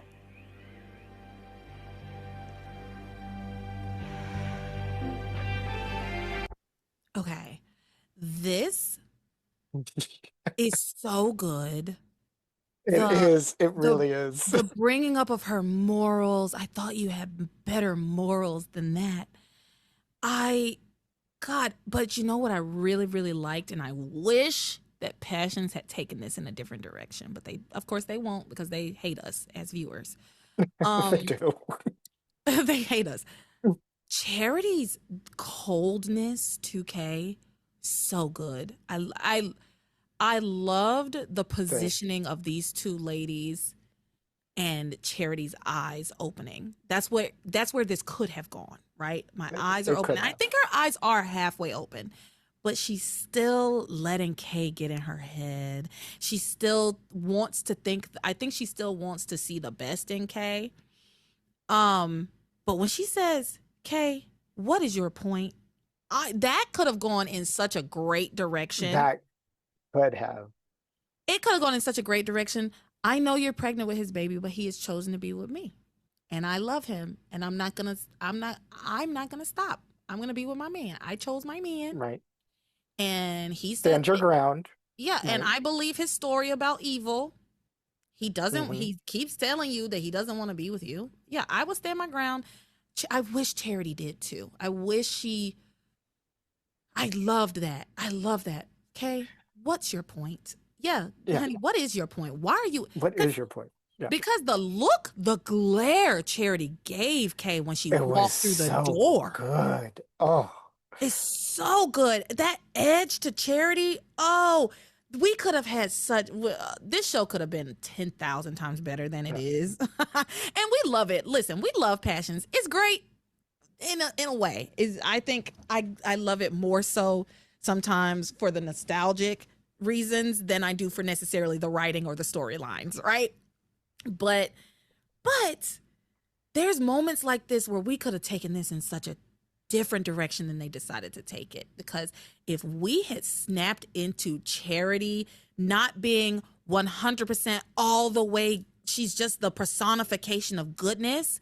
But no, now there's a little bit of that something has like tainted the goodness, this pain, this anger, this world shall know pain. If she had let the pain, like, it taint her goodness. And then we could have gone on a journey for her to find that goodness again and like destroy the pain within her and destroy the darkness. We could have taken that journey, and I would have loved to take that journey. That's not what they decided to do. Because, anytime we see Charity with emotion, it's always some outside force, or it's a zombie, it's a demon, it's a necklace. There's something that is causing her to be this way. So to actually see the chips in the armor and to actually see her like with some bite is so nice. And I'm so glad that you pulled this clip, because we get like a little, they give it to us just enough to pull it back, and you're disappointed because you want to see that. Because ultimately she's saying, hey, you know what? Maybe in her view, it could be that things aren't as black and white. And maybe he didn't come to me because he knew how I saw things at a time. And now my eyes are open that love can be messy. And, that could have been such a good conversation to say, oh, okay, you think you hold all the cards? Well, let me show you, who I am. That would have been so good. It's not what we got, but, it's like, it was so beautiful. It's so good. And I love these moments. I love to think about what could have been, even though it's almost like torturing myself. But I do love these moments where there's like a turning point and we already know where it's going, but I like to think of like where it could have gone, Yeah. So let's go to the second clip where Kay gets the upper hand. As she always does. How am I being a hypocrite in forgiving Miguel? Charity, what would you call it? You are glossing over the truth. And you're trying to pretend that Miguel didn't make love to me, and that if he did, it didn't mean anything. Which, in my opinion, and according to your moral beliefs as I understand them, makes it even worse. Not to mention the fact that I'm pregnant. But I guess you're too busy trying to get back with Miguel to even think about me or my feelings. And I know you haven't given a moment's consideration to the baby that's inside me. Yes, I have. How, Charity? By condemning it to live its life without its father? I wouldn't do that. Yeah, I didn't think you would either. Especially considering you know what it's like to grow up without a father. Oh my God. That's one of the things I always remember you talking about from before the fires. What it felt like to not have a father in your life, and how you always wished he was around. I mean, you always talked about the sadness that you felt and still feel today because he wasn't there. So what, now you want my baby to have that same fate? Miguel is going to be a father to your child. He would never desert his own child. Yeah. Like he's not going to desert me, right? The woman he made love to and got pregnant. Not hold my breath for that, Charity. He's going to be way too busy trying to start his new life with you to even think about me and our child. I wouldn't let that happen. Oh, right. I forgot you can be virtuous when it suits you. I'm really surprised at the person you've become, Charity. After your mother died, my mom and dad took you in. And they treated you like you were their own. And this is how you're gonna repay them? By being so selfish and self-centered? How am I doing that? Think about it, Charity. They've been really supportive of your relationship with Miguel, but do you honestly think that my mom and dad want to see their grandchild come into this world without its father? Do you think they want to see their own daughter deserted by the man who got her pregnant? I didn't look at it like that. Just do what you gotta do. Because in the end, You're the only one who really has to live with yourself, right? My girl. Look at her face.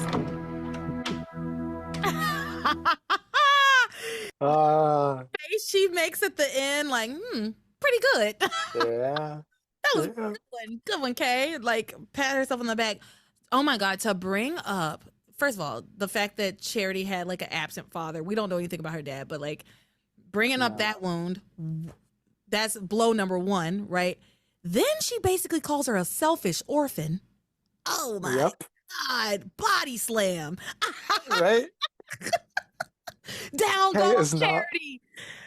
Oh, she is not God. pulling any punches, and you know, it's again, like, how are we siding with the enemy? And it's because she's so dynamic. She's using this situation to her advantage. She's is awful, and I love her for it. She is so awful, and it's just like, she's awful, and I love her for it. I want more, please.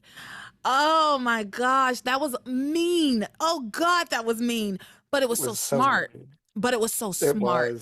And it, you know what it actually reminded me of a little bit is the way that Rebecca navigates certain situations where she knows so much about her adversary. She learns so much about her adversary so that she can then use it against them, right? Like the way that Rebecca was able to trick Teresa into confessing for Julian's murder was because she knew exactly what she would do if put in a certain circumstance, right? She knew her. Kay knows Charity. She does. Kay knows her, and she knew exactly. She thinks she knows exactly what Charity will do, given this information. When Kay is able to get into her mind and into her psyche and say, "Oh, but you know what it's like to not have a father, and you want my child to be without a father," then the other thing of like, my parents have been so wonderful to you. I can't believe you would be so selfish after they took you in and treated you like you were their own. Mm-hmm. You really want their grandchild to be a bastard? Oh my God. She was like, oof. She's in rare form. That baby is really doing something to her. She is, right? She's leveling up. She's solo leveling. She's leveling up. It's crazy. Okay. So good. So Miguel shows up again to talk to Charity, hoping that she has changed her mind. And so this time she agrees to see him. They have this conversation in front of everybody. This was something I did not clip. And it was like an important moment, but I didn't care. I'm sorry. I didn't either. I didn't take notes on it because I didn't care. Yeah, I didn't care. Yeah. I did take notes, but I didn't clip it, even though it is very much an important moment. It is. So Miguel, but yeah, I just don't care. Yeah. Kay wasn't center in it, so I was like, I don't fucking care. Yeah. So he shows up. They have this conversation in the living room in front of absolutely everybody. Okay. Embarrassing, by the way. Jesus Christ. My God, it's ridiculous. So, he's hoping that she's changed her mind. She tells him that she loves him and will never love anyone the way that she loves him. She cries. They hug each other. They embrace. He apologizes to her again, telling her that, I feel the same way. And no matter how many times I apologize, I can't tell you how sorry I am for what happened. But even so, I am convinced that our love is strong enough to get us through this and keep us together. Kay is over on the side thinking like, damn, I thought what I said was enough to get her to like change her mind, but oh well, I'll have to try something else. But Charity tearfully tells him nothing has changed. She says nothing can change the fact that I love you, Miguel, but nothing can change the fact that Kay's carrying your child. And love isn't strong enough to keep us together. You need to be with your baby and you need to be with Kay. And it's like Miguel gets a choice in this. they don't get to tell him that he has to be with Kay, right? Yeah. He could not be, and that's the thing Kay's not understanding either, right? Is that just because Charity decides not to be with Miguel does not mean that Miguel will automatically have to be with Kay, right? Exactly. Nobody's thinking it in those terms. It's like one or the other, but he has a choice in this. He has autonomy. At least he should. Anyway, Charity tells him, you need to be with your baby. You need to be with Kay. Miguel says, well, I'll do right by them, but I don't want to be with her. I want to be with you. And Charity says, that's just it, Miguel. We can't be. Nothing to manage the... What the hell does this say? Nothing to manage the FTT that sometimes when I'm typing, things go a little awry. Slept with Kay and she's carrying your child. I guess she says nothing had changed the fact that you slept with Kay and she's carrying your child. Yes, I love you. Yes, I want to spend the rest of my life with you, but I'm not going to be the reason that you're not with your child. I'm not going to be the reason that your child grows up illegitimate. What a gross which thing I was to like, say. right. I'm not going to be the reason your child grows up illegitimate without a full-time father. I'm sorry, Miguel, but we can never be together. Never. So that's where we ended with them. I'm going to pick up with Tabitha now. I have like some Tabitha stuff. Oh, well, there's some Grace and Kay stuff, but we will do that at the very end. Oh, yes, because, Kay gets some really good lines in that. Oh, yes. yeah. So let's very quickly talk about what's going on over at Tabitha's house. Tabitha has taken several pregnancy tests. They all have come back positive. Why are they all on the table? Yeah. She's like, these could be false. Like, these could be false positives. I need to go to the clinic and get a real conclusive pregnancy test.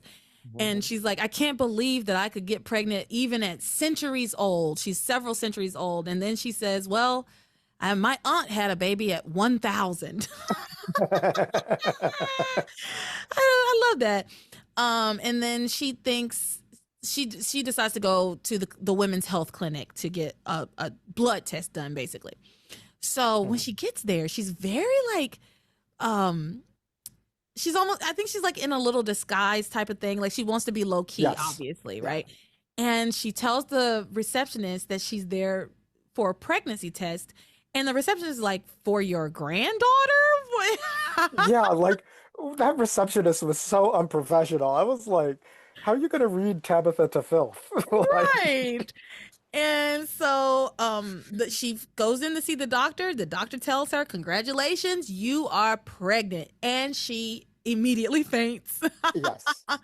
But what I will say is that, after taking the pregnancy test, they flash back to her night of making whoopee with Julian. So we're continuing to get mileage out of that clip of their one faded evening. Yes. Which will happen so much. And it is great. Every time I see it, I laugh. It's so good. It's hilarious. Yeah. So the doctor brings her to Tabitha worries about her baby. She gets like a little vision of her baby being born a demon, basically. Yep. And the doctor says, well, what are you hoping for? A boy or a girl? And she says, human. Yeah. Later on, she pulls out some kind of book and is like, this book's gonna help me. And she opens it up and it says basically that she may experience like the spins and from time to time as a pregnant witch. And then she starts to spin out of control and then she falls down and is like, oh, this pregnancy is gonna be zany, it's gonna be crazy.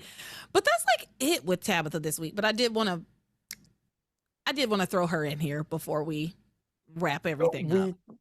We kind of needed the magic throughout all of these storylines because it's such heavy stuff, especially with the teenage pregnancy, that to kind of have that humor and to kind of have that silly side of Tabitha back, it was really refreshing and it was fun. And like, I actually laughed at how silly so much of it was, like the spins. Like it was so, campy and funny. So yes, it was much cool to needed. see that side. Yeah. And just like her going to the clinic was great. It was great. It was so funny. It was great. I loved it. So, all right, we're gonna wrap up here with Kay having a conversation with Grace. So Kay has a conversation with Grace because she's going to go to this double wedding, Luis and Antonio's double wedding. And so she has a dress and she says to her mom, do you think you could take this out for me so that I can wear it to the wedding? And Grace is like, you're still going to the wedding? And Kay says, yeah, why wouldn't I? And Grace says, maybe because you made a complete spectacle at the last ceremony you were at. Let us not forget, Kay passed the fuck out. Kay was like down for the count, couldn't be revived. Worst doctor in the world didn't take her to the hospital. But yeah, Kay didn't cause a spectacle on purpose. She passed out. Listen, Kay has done a lot of things that she's definitely guilty of. This one, no, that wasn't something she planned. She didn't do it on purpose. She was sick, and she had been telling Grace all day. She kept trying to say that she was sick, and Grace kept blowing her off and telling her, like, you're not going to ruin Charity's day. Don't you dare try to ruin Charity's day. And she's like, well, I feel like shit. My hair is blue. My dress doesn't fit. Like, she was having a horrible, horrible time.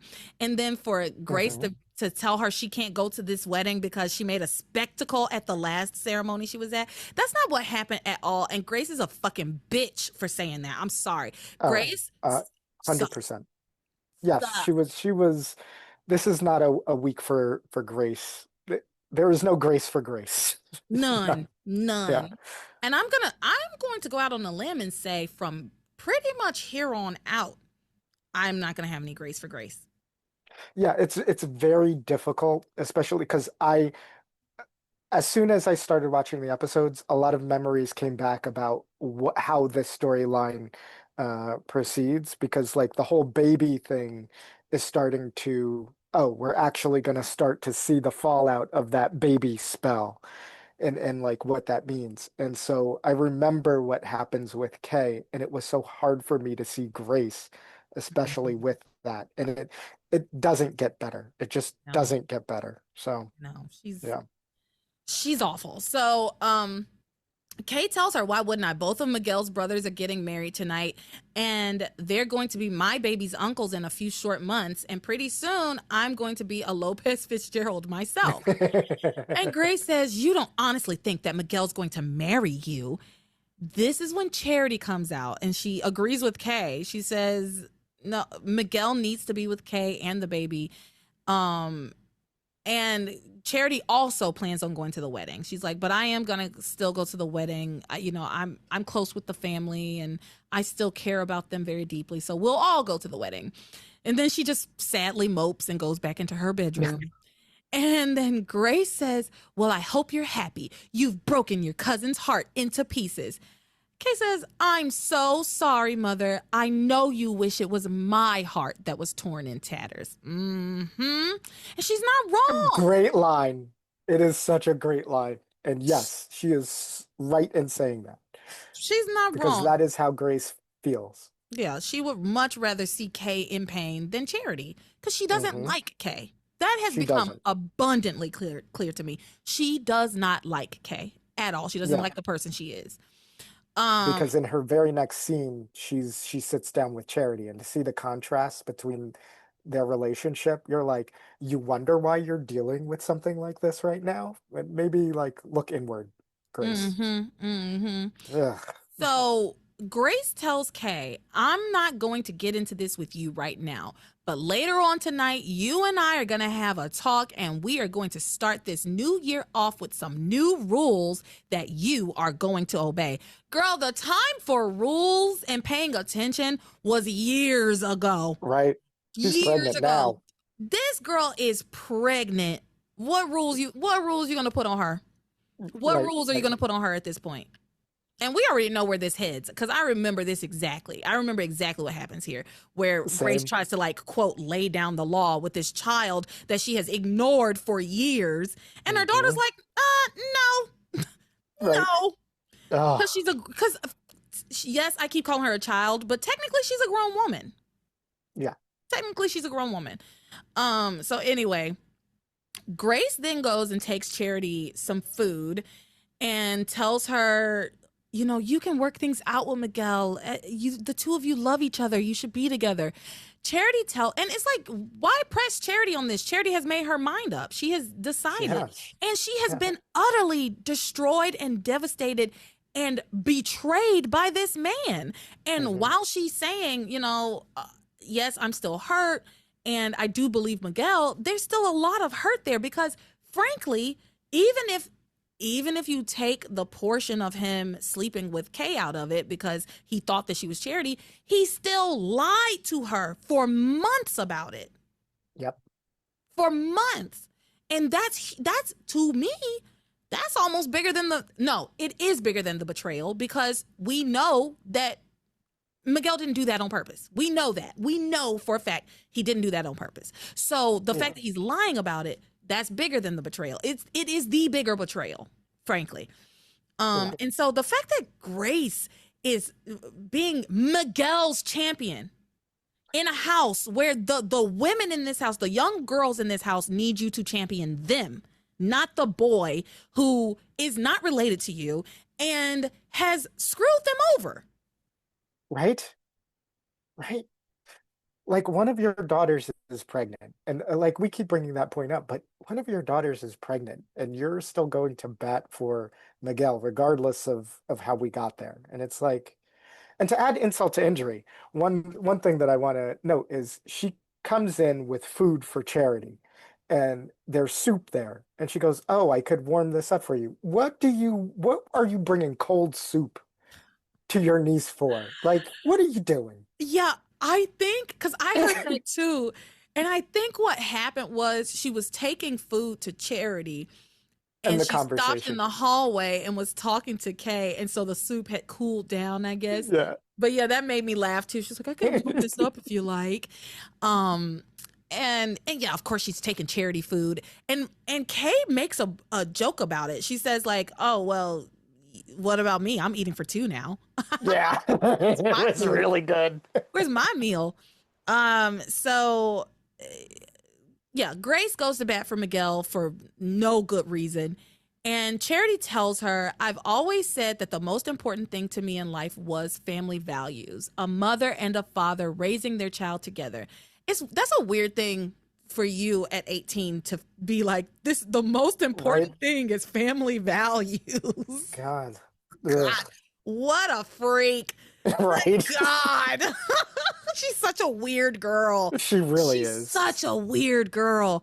It's been a while since I've said that, but she is.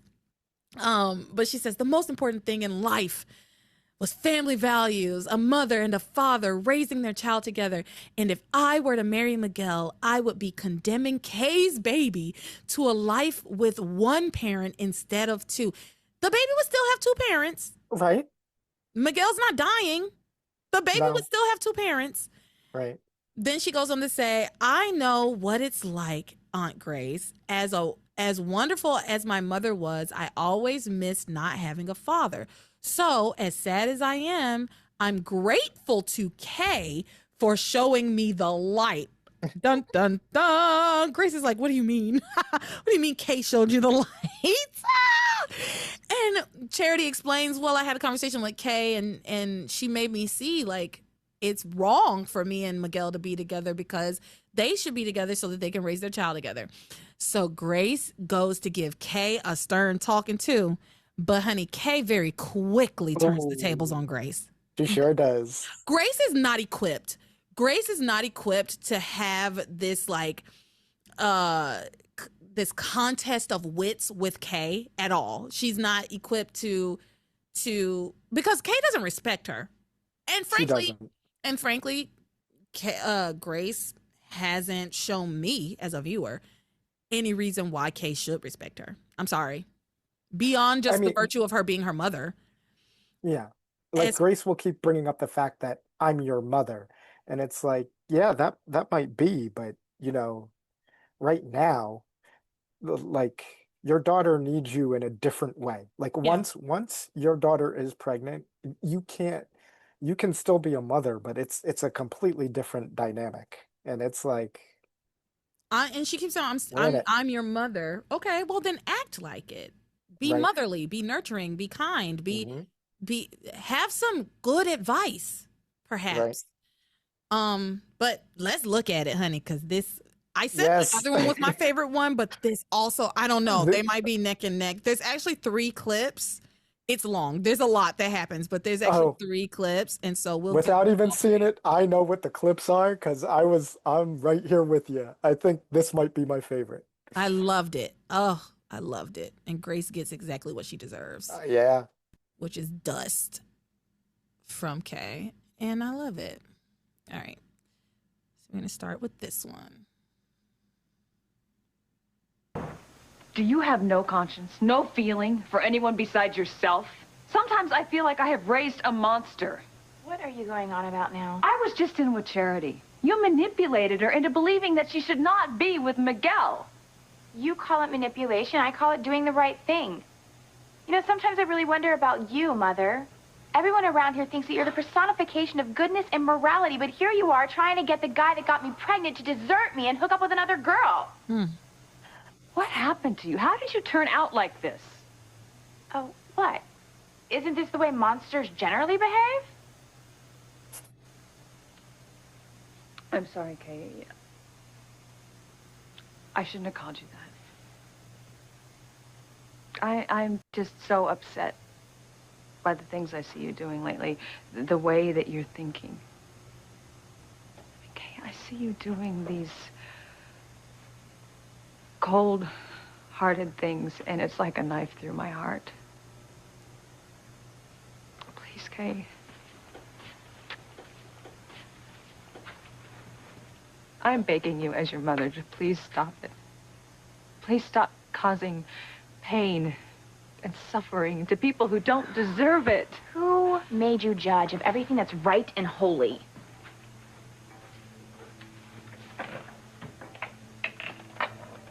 Charity and Miguel belong together. Why? And if you don't stop this, They're children. you're going to ruin their lives, and I dare say yours and your child's. You know what you are, Mother? You are nothing but a two-faced hypocrite. Don't look so indignant. You did the same thing to Daddy and Ivy. They were in love, she was pregnant with his child, and then you came along and you stole him away. So don't you dare stand there trying to act all pious and righteous with me. Because if I'm a monster, it's because I am exactly like you. Like mother, like daughter. Okay. We're gonna stop there and chit chat for a moment because first of all, we need to talk about the fact that Kay now has her own room. That's like new information. And I noticed it a couple of weeks back. And so before we had talked about at one point, like, oh my gosh, did Ethan sleep in the room with Jessica? But I guess Kay has her own room. So Ethan when he slept over before his wedding, he just took Kay's room because this seems to be her own room. I'm assuming that after the house was rebuilt, they put in enough rooms for everybody. Extra. That's what I'm gonna go with. All right. The next thing is Grace saying, I'm worried that you're ruining your life and maybe you'll ruin your own baby's life as well. Honestly, I'm worried about you ruining your life would have been an excellent angle like 2 years ago, right? Like, yes, from Grace. Grace should have shown some concern about Kay possibly ruining her life because she seems to have had these concerns about Kay for a long time, right? And she should have voiced them a long time ago, right? She should have voiced that a long time ago and started trying to help her daughter go down the right path, whatever she deems that to be. But I do think that could have been a really good angle for Grace. She could have stayed on that point, but instead it's like, where did I go wrong? How did I raise a monster? Jesus, strong language, very strong language, calling Kay a monster. Right. She's still your daughter. Yeah. And so Kay saying this is what you did to Ivy. It's a reach, it's a stretch, but she's just trying to find something that will hurt her mom the most. That's what's Yes. going on there. She wants to say whatever will hurt her mom the most. And so she's saying this thing about Ivy when she doesn't even know or understand what the timeline actually was. Right? Actually, she should understand what the timeline was because she's like 18 and Ethan's like 25. Yeah. Ivy was pregnant like 6 years long before she was born. And I don't know how old Noah is, but I believe he's in college. So Ethan is the oldest, right? Yes. They didn't know each other when Ivy was pregnant with Ethan. I'm pretty sure about that. Okay, we're going to go on to the next clip. You couldn't be more wrong, Kay. I had nothing to do with your father's split from Ivy. I had no idea that they had a relationship, much less a child together, until recently. It's not an excuse. You should have known. Excuse me? If you love Daddy as much as you claim to, then you would have picked up on the signs, because it's not like Ivy Crane has ever been subtle about how she feels about Dad. Mom, I think you knew. And you just didn't admit it because it didn't suit your purposes. Kay, that is enough. I think it bothered you that Daddy loved someone so much before he ever even met you. So you snagged him. And Ivy Crane had to pretend like Ethan was Julian's son instead of Dad's. I said that is enough. But as long as you got what you wanted, right? Doesn't matter that Dad missed out on raising his firstborn Okay, Kay, son. stop it. Why? Am I pushing a button, Mother? Does it hurt just a little? It sure is. Do you think I'm worried about myself here? Because if you do, you are so much worse off than I thought, Kay. I am frightened for you. I am frightened for your soul. Okay, well, you go ahead and worry about my soul. And let me worry about getting Miguel, because I will. I will get him, and I will keep him forever. That's the only thing I care about.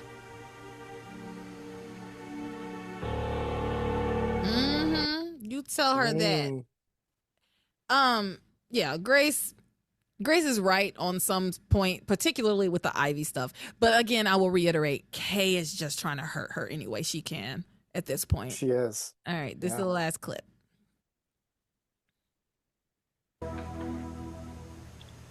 You can't possibly mean what you're saying. Want to bet?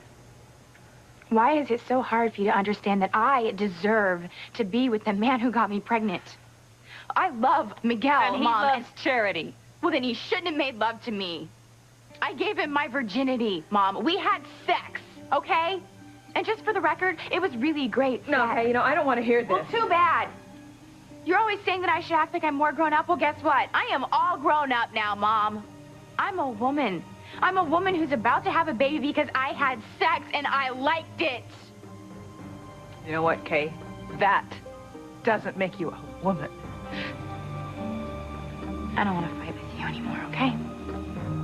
I'm going to have this baby, and I could really use your support. But it's up to you. You can either be my mother, or you can be my worst enemy. It's your choice. I know that's right, girl. Oh. The conversation around sex should have been had, right? It should have. This whole sex doesn't make you a woman. I agree with Grace. I do. And I think Grace knows plenty about that.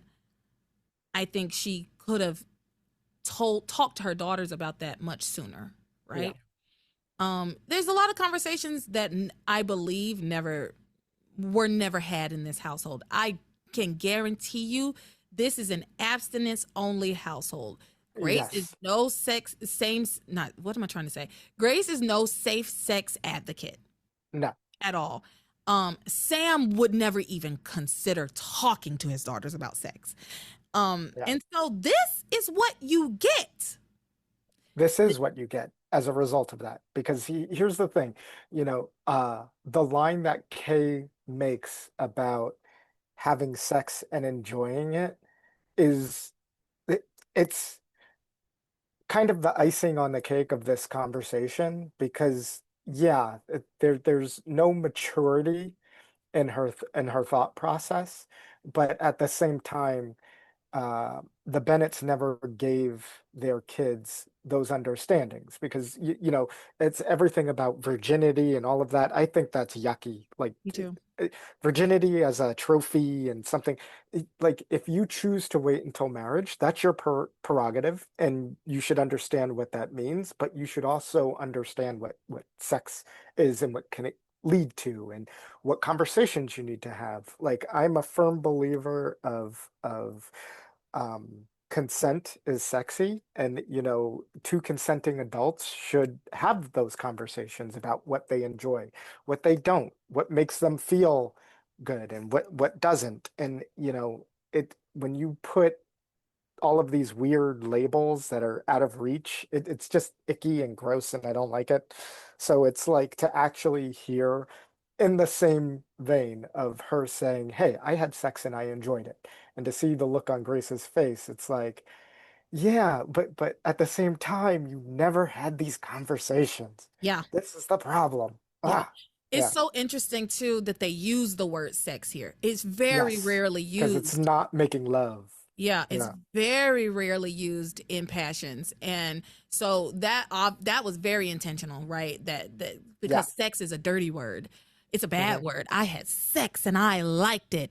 And but the thing is, sex can be very enjoyable. It can be. Sex should be Should enjoyable, be. right? And Yes. so, but that's not a conversation they've ever had with their daughters. And No. again, I don't know. She should be far more involved with her daughter than she is, and She it's too should. late. And it's too late now. It's too little, too late. Too little, too Trying to late. preach at Kay about all her, her morals and her morality and her soul and all of this. You left her to be raised by the streets, basically. Like, Yeah, pretty much. you let the streets raise your baby, and this is what you got. Yeah. This is what you got. And yeah, I really loved this scene, honestly, on both ends. Although Grace is like, I don't like Grace as a character. The performance that Dana is giving, loved. I loved Oh, it. yeah. I love the performance. I love that she was so appalled. Yeah. She crosses herself, Yes. It's just like she's scandalized. She is She is. scandalized by her daughter. And man, this is Kay is in for such a rude awakening. And Yeah. and we know so much about the passions as an entity and what they reward and what they don't, and what Yeah. gets gets a negative consequence. Okay, has done cardinal sin number one, right? Like unprotected premarital sex with somebody else's man. Like she's It's rough. and The one thing that I will say about Kay that I love and why she's probably one of my favorite characters out of the bunch, and especially during this rewatch and knowing where her story leads, is Kay is always immature, and she's always looking for a shortcut, and she's always someone who doesn't think about the consequences of her actions, even when her character kind of changes from this storyline. Mhm. And it is so fun to watch her grow and to yeah, it's sad to see the consequences and what she has to go through, but it's what makes her character interesting because she is flawed. In the same breath, when it comes to Grace and Dana, on the other hand, Dana, as the actress who plays Grace, is amazing. She's a great woman, but Grace overall, it is so tough because she's not a good mom. She is siding with a man that she doesn't even know. She's constantly like everything in her view. She has this pious and just point of view that just seems to alienate everyone in her life. And you're just like, Grace, come on. Come on. Your daughter's pregnant, for crying out loud. Wave the white flag and like let's move on from here. Let's do something. 'Cause, yes, she's in a power struggle with her daughter. yeah, That's the thing. She has found herself in a power struggle with her daughter. And any teacher will tell you, once you are in a power struggle with a child, you've already lost. The yeah. child has won. The Mhm. child has won. If you find yourself in a power struggle with a child, You have lost all It's over. authority. It's Yeah. it's done. It's over. It's dead. You're not gonna get it back, and you're Nope. not gonna win the argument because there's no arguing with children, right? And Mhm. so, yeah, Grace is gonna have to take this L. She's just gonna have to Yeah. take the L. Not a good week for her. No, it was a very bad week for her, and one of many Oh bad yeah. weeks. One of many bad weeks for Grace.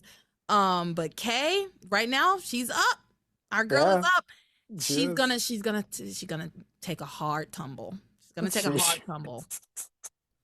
But that's again to your point about like Kay always kind of having to learn these hard lessons. She is the kind of person that has to learn a lesson the hard way every single time. Every single time. And I've met people like that where it's like, it doesn't matter what Yeah. I say to you. You're going to have to learn the lesson the hard way. Right. Mm-hmm. I think that could have been mitigated by better parenting earlier on. At this point, it's too late to parent her though. Yeah, It's too late. Yeah. So that's it. We did. Oh wait, shit. We didn't talk about Liz. Liz sneaks into the shower and if you don't talk to marriages, it's so little. We don't even really have to talk about it. But Liz goes and uses TC's shower because she overhears him saying he's gonna go take a shower. So she goes and sneaks into the shower, and then he talking to Sugar Bear on the phone, and he gets in the shower thinking that Eve is in the shower, but it's Liz, and then they are very awkward afterwards. Eve walks in on him zipping up her dress at one point. Liz is trying her best to seduce TC. TC's not truly interested. They're trying to make us think that he is by making him kind of linger on her and look at her, but he's not interested in her. They're faking us out.